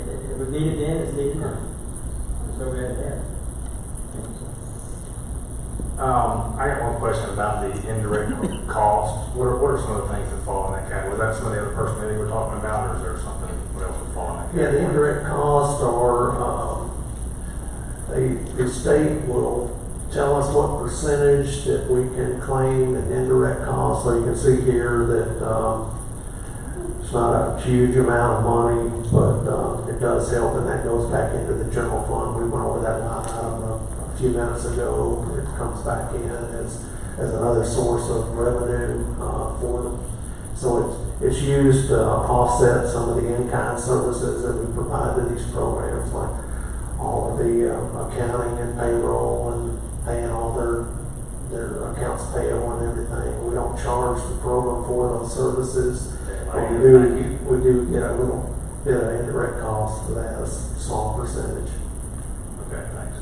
So insurance and retirement is paid out of general fund for these positions? Or No, is they pay their own benefits, and that's included, and it's just not broken down and where you can see it, but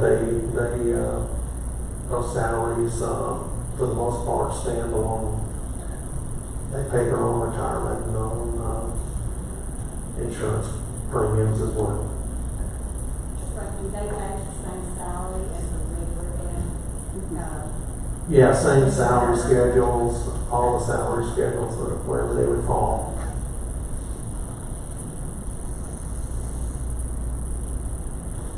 No other questions on this item?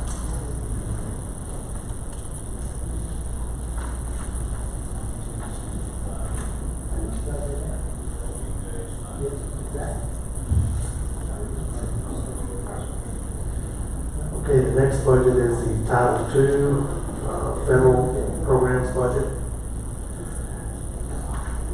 And this is mainly used, you can see that a section of it is instructional services for classroom teachers, and also there's professional development as part of this grant as well.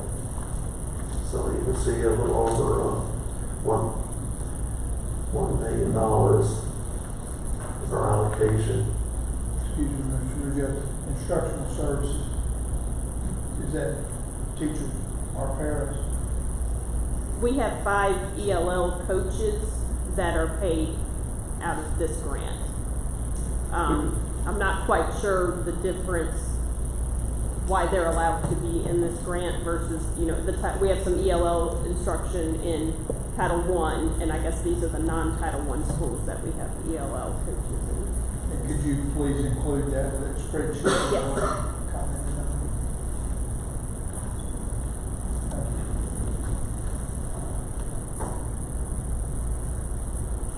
Any other questions on Title II?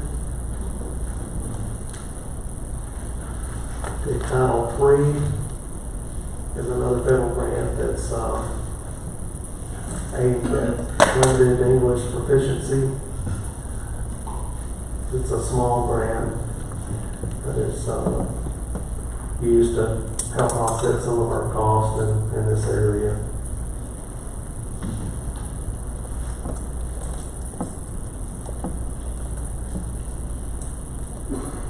Any questions about Title III? Title IV, another small federal grant.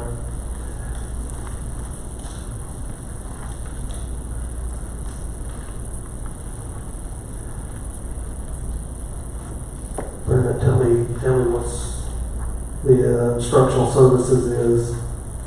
Title IV is for safe schools. We pay for when we did the training with Red Cross to get the kids certified in CPR and first aid. That fell into this grant. We also do a lot of the AP summer institutes and those kind of things for teachers. So it's safe and well-rounded schools is what we use this for. So there's very little, I'm not sure, I don't think there is any personnel cost in this. This is all professional development and coursework.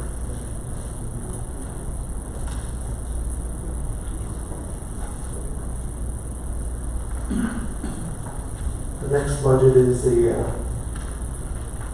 IDEA Part B budget. This is the Individuals with Disabilities Education Act. And it was used with some of our special ed students. Be happy to answer any questions that you might have. Once again, if there are, if we're paid salaries, if there are personnel, be it certified or support, could we please include that? Yes, sir. There are no teachers or paras paid out of IDEA. This is all district level positions, occupational therapists, nurses, the physical therapists, and that kind of thing. So the teachers are all paid, teachers and paras in the classroom are all paid from the general fund for special ed. So instructional services So refer to coordinators, facilitators, and such. but they're paid from this 1.1 million. Yes. So are they reflected in the main budget? No, none of what is shown on these pages is anywhere in the general fund budget. This is all separate. It has to be supplemental to what we provide with general funds. Could we include these individuals? Sorry to keep coming back to it, but one of our focus items was we want to be able to identify every, more or less every individual that's receiving compensation. Okay. Thank you. I have a quick question. Yes, Mr. Bamber. The indirect costs here, there's not a line item. Is it netted out before it gets into our other budget? Would that be in federal? Yeah, all that would flow back into the general fund budget. There may be more showing on these budgets than what we have budgeted in the general fund, but it will net out. In the general fund, it was line 446. 446 was the.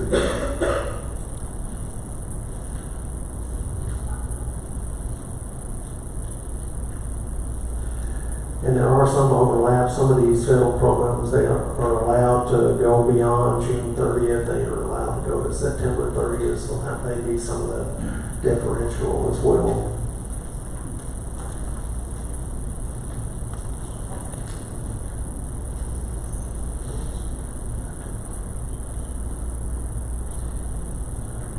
Next is the IDEA Part B early intervening. A little over $500,000 here.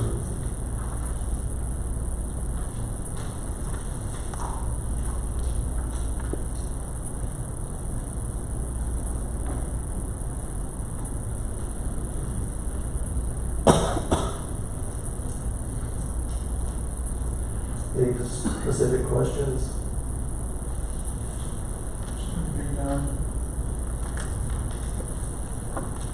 And the next budget is the IDEA preschool budget. A little bit of money there for preschool. These are at-risk pre-school children. Yes, sir. They have a disability, preschool children with disability.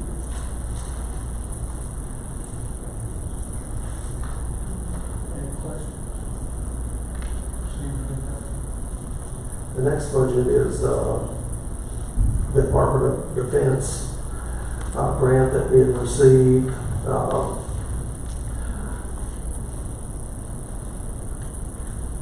Brenda can tell us better what these are used for, but I know they're used to help with our children that are military dependent children. But if you have any specific questions. We've been very successful in being awarded these grants, if I'm not mistaken. And That's kudos to first responders.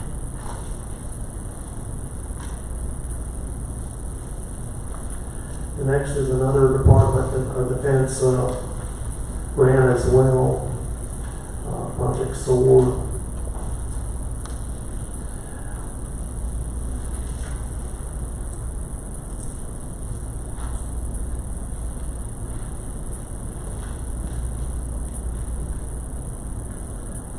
I know these are based off of the percentage of military students at our schools. If they're over a certain threshold, the individual schools can receive funding to help with different projects that are targeted by the grant.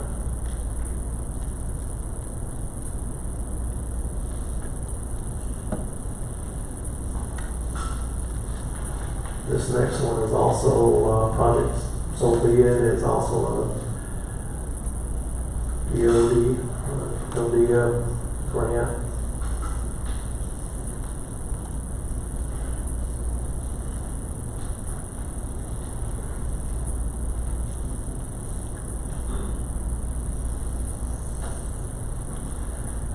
And the very last page is the IDEA Assistive Technology Grant to be able to help integrate technology with some of these needs that are identified.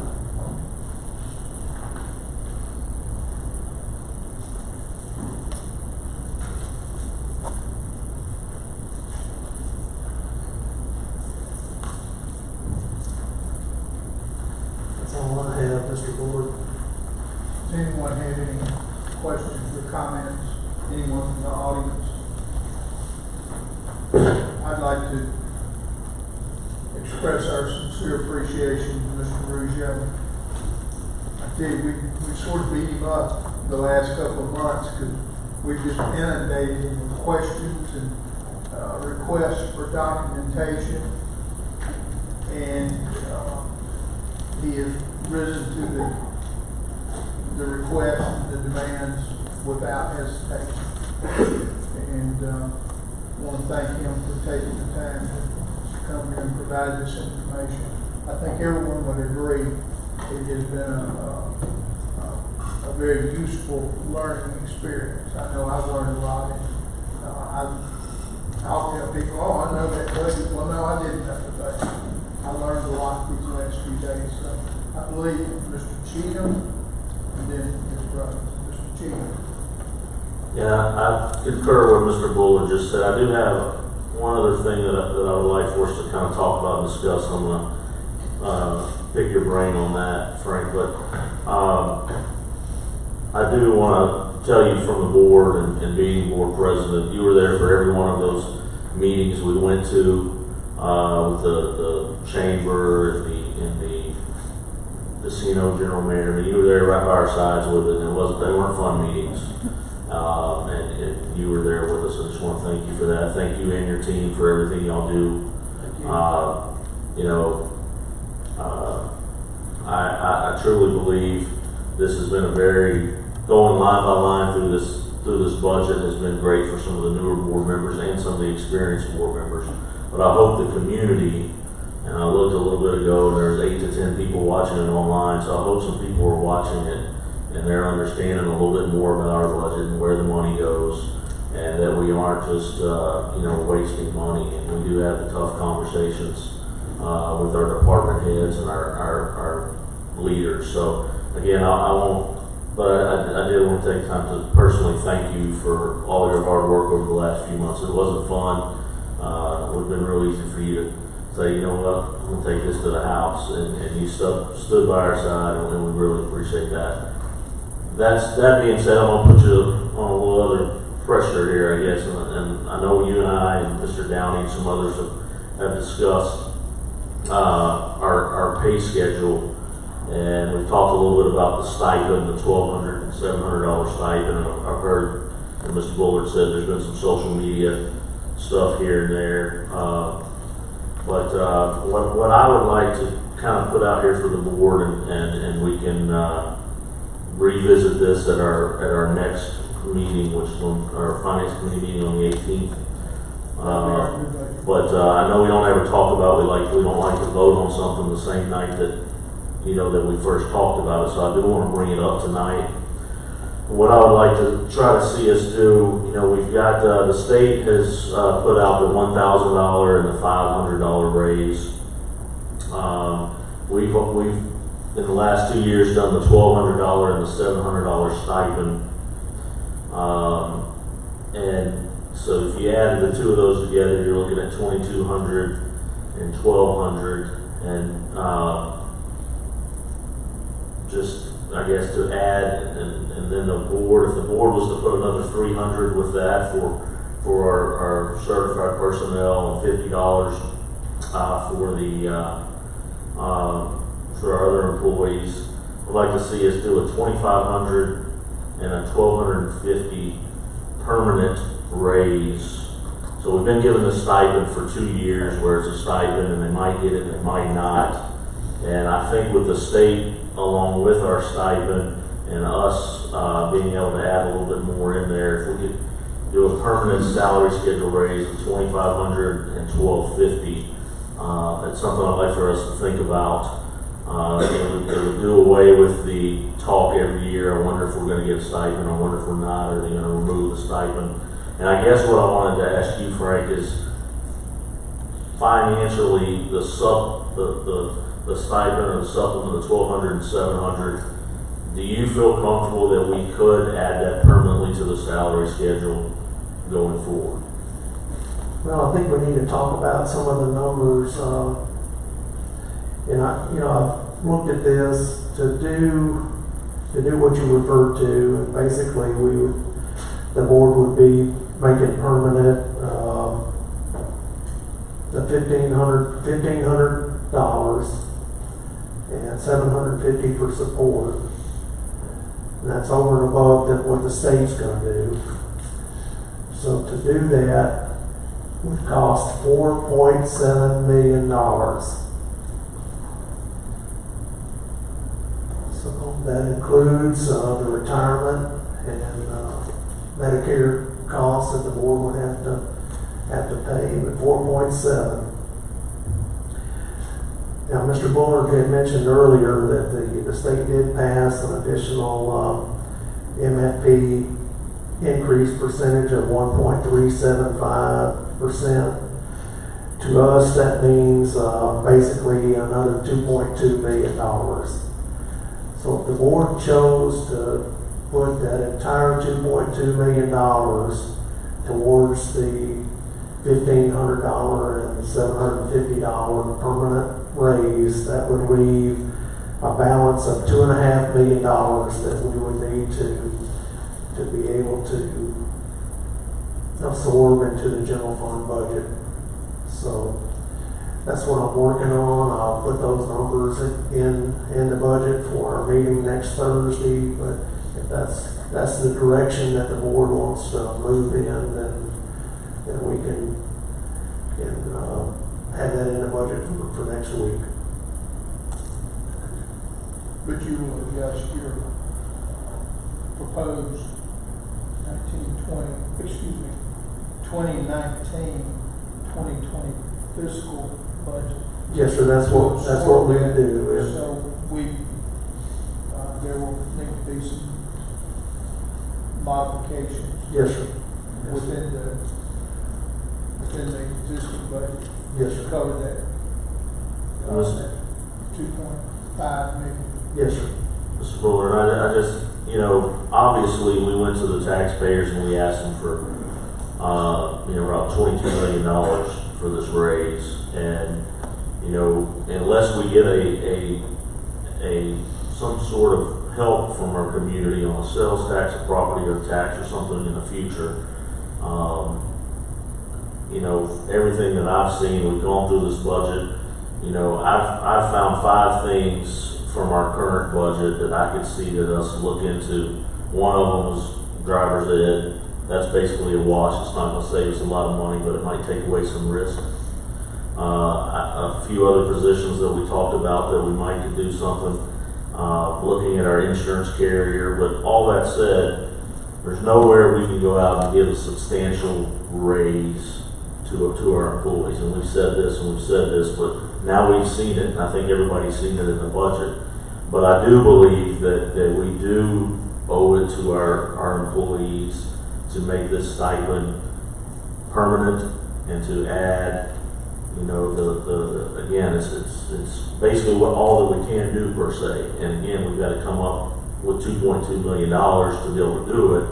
And you know, I know that's kind of last minute on Frank getting ready for this budget, but I believe it'd be a good way for us to start the school year by making this $2,500 and this $1,250 permanent in their salary. Is something that when added with the state, they would see a difference in their check, and I believe it would mean a lot going in. Doesn't mean we're going to stop looking at other things we can do.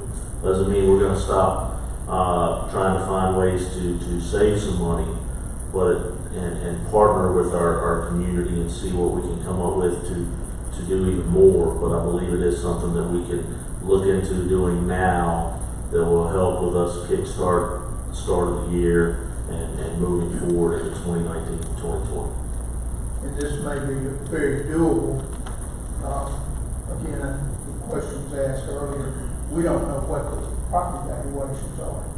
We could see a moderate increase in ad valorem taxes. Of course, we're going to have inflation across the board, but hopefully there'll be some additional funding there available, and then our sales tax numbers have been going up. So hopefully between those two, we won't have to make any major, it won't be a major impact on any department, but still enable us to provide something to the employees. That's what we're going to go. I think that doing that would probably dispel a lot of rumors. I don't know how many of y'all have been looking on social media, but there were a lot of rumors of what is going to be or what's not going to be or whatever. And I know it's probably the small minority that get on there and have their opinion of the wrong information, but I think we could put that information there, you know, through a vote, and so they do know what they're looking at going forward for this next school year. You know, we are blessed that we are getting the increase in the MFP that would help absorb some of this, and that question about whether that stipend is always going to be included, not going to be included. Of course, the BPAC check has been included for how many years, and it's part of their permanent salary, and most of them still don't know that. That's still in question of whether that's going to be given or not. So, you know, that the BPAC check is going to be there because that's part of their permanent salary, and that now the stipend will be part of their permanent salary, if that's what we choose to do. Hopefully we'll dispel some of the rumor mill going around. I know that it's not, maybe, you know, it's definitely not the raise that we had put in front of the voters. It is an additional, maybe not additional, but it's a $200 guarantee per month for, you know, additional income. Ms. Brothers, I'm sorry. No, that's fine. I was just, I guess, harping on this, but I just wanted to make sure that Frank could explain one more time to the public and the people that are watching, our teachers especially, that we have a reserve that we must keep. We can't use that money because if social media, I keep seeing that, you know, why aren't they using that money? And I just wanted to explain one more time that we have to keep that money for reasons. I mean, it's the law. And also, like Ms. Smith said, one more time, explaining that their feedback and that Christmas check they get are part of their salary. We're not going to take that away from them. It's theirs. So that's all I was going to say before Mr. Cheatham. Just please explain it one more time. Yeah, definitely the back to school check, the $725, that's across the board. That definitely is part of everyone's salary. That the first day that teachers are back is what we recommend generally to pay that then. So we are going to have those recommendations for you at the next board meeting, but they're the same that they have been for the last several years. So definitely the $725 is what we have planned for. And as far as the Christmas check, it's given on the, generally it's a Friday that we get out before Thanksgiving. It's $600 for the certificated staff and $350 for the support staff. That's still in place. Several years ago, we did surveys on both of these, and the employees like to get them in a lump sum check rather than have them spread out throughout the month, the different months of the year. As far as our fund balance, the board does have a 12% of our expenditures fund balance policy. And that was put into place to help us with our bond ratings, to be able to help get the best interest rates on our bonds that saves the taxpayers in interest money by being able to sell our bonds for a better rate. And we have never had any problem selling our bonds because we do have such a good bond rating, the highest of any school district in the state.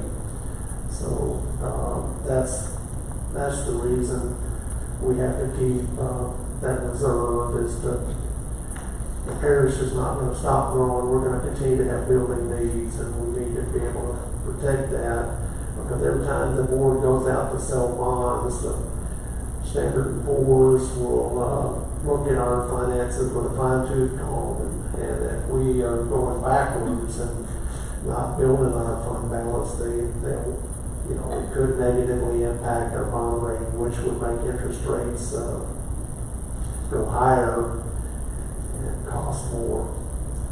So that's the reason we have to keep that fund balance. Wouldn't take long. You can see that $4.7 billion is what $1,500 raise would cost for the certificated personnel, $750 for the support. Wouldn't take much to eat up our fund balance. So that's the reason we're so cautious with that money, because it does take such a large amount of money to move the needle on the salaries. Thank you for explaining that one more time.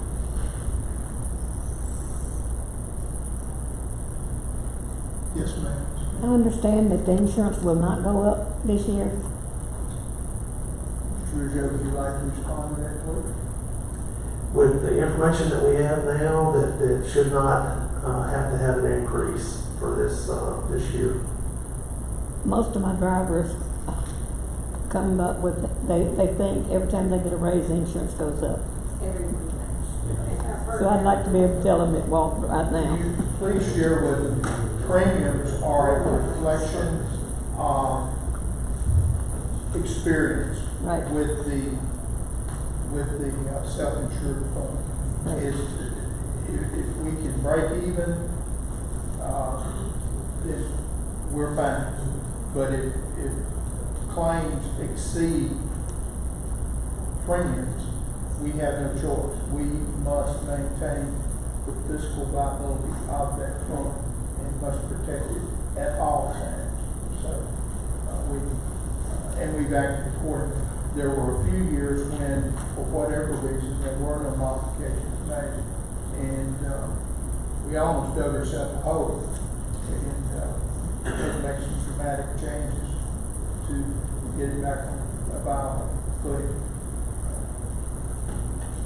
But no, there won't be any, unless there's some catastrophic event between now and the end of the fiscal year. Everything looks good to maintain premiums as they are. Ms. Smith? I was just going to say, I know that we've spent a lot of time going over the budget. I know that we've asked a lot of questions, and I know that we've asked a lot of questions to Mr. Downey and administrative team, over and above this, when we get home and we think about questions, and they've done a lot of research and a lot of going back and forth, and I know there's still more of that to come. I know you've committed to going to your department heads and continuing to investigate the budget and to see where we can look at cuts, because I know that we're not done, and I know that we pride ourselves in our budget, but I know that there are questions from the general public from what we went through, and I think that it's an ongoing, continuous process that we have to go through. I do like the idea of having the budget that was set compared to the revised budget so that we can see that. But we appreciate you stepping in and especially at the time that you did, and your commitment to continuing to give us that information and to look at this, and I'm tired. I'm ready to scrap.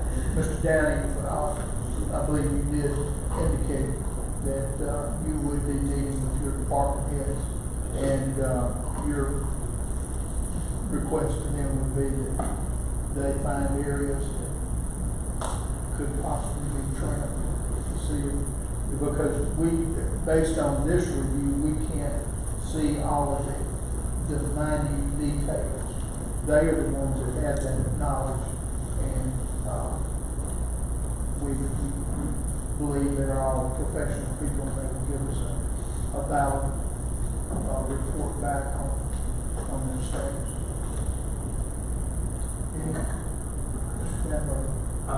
Mr. Rudo, I just want to let you know that we appreciate you taking the time to do this with us. Very knowledgeable in the budget. I mean, there wasn't a question really that we answered that you didn't have that we asked that you didn't have an answer for. So appreciate you and your team for what you do, putting this document together. I know we asked you to go through the document for last year in the midst of you trying to get the document ready for us to look at the 18th of this month. So just thank you for taking your time to do this. Thank you. Also, when I think another thing when we're talking about going to department heads and asking, can you save some money, figure this out? I want everybody to understand, or from what I'm thinking, if there's a savings in that, we're going to pass that on to employees. It's not just going to be a savings that we're going to all of a sudden try to keep some of this money. We're actually looking for money that we can give to our employees to help retain and recruit employees. So I don't want somebody to just hear that and go, okay, what are they going to do with that money? So my thoughts on that money is that we would directly take those dollar bills if we find it. I mean, I think we're pretty trim, but if we find it, that we would take that money and spread that money to our employees in the form of some kind of additional monies for them throughout the year.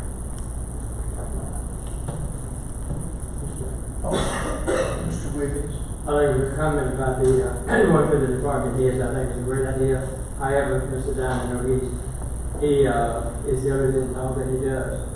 I just want to make sure that when the department head report back to you, where the savings may be, that it's not a decrease in credit in the programs that help the least of us. We need the programs that help people who need the extra help to stay in place, regardless. When Mr. Rouge, I say to him that I've been on the board 21 years. He's been there for us every time. He saved us millions of dollars over time. He's been there. It's not just now. He's consistent. And he does it from the head and from the heart. He's been this way from the very start. I just want to say, I understand. But Mr. Rougeau, you are the man.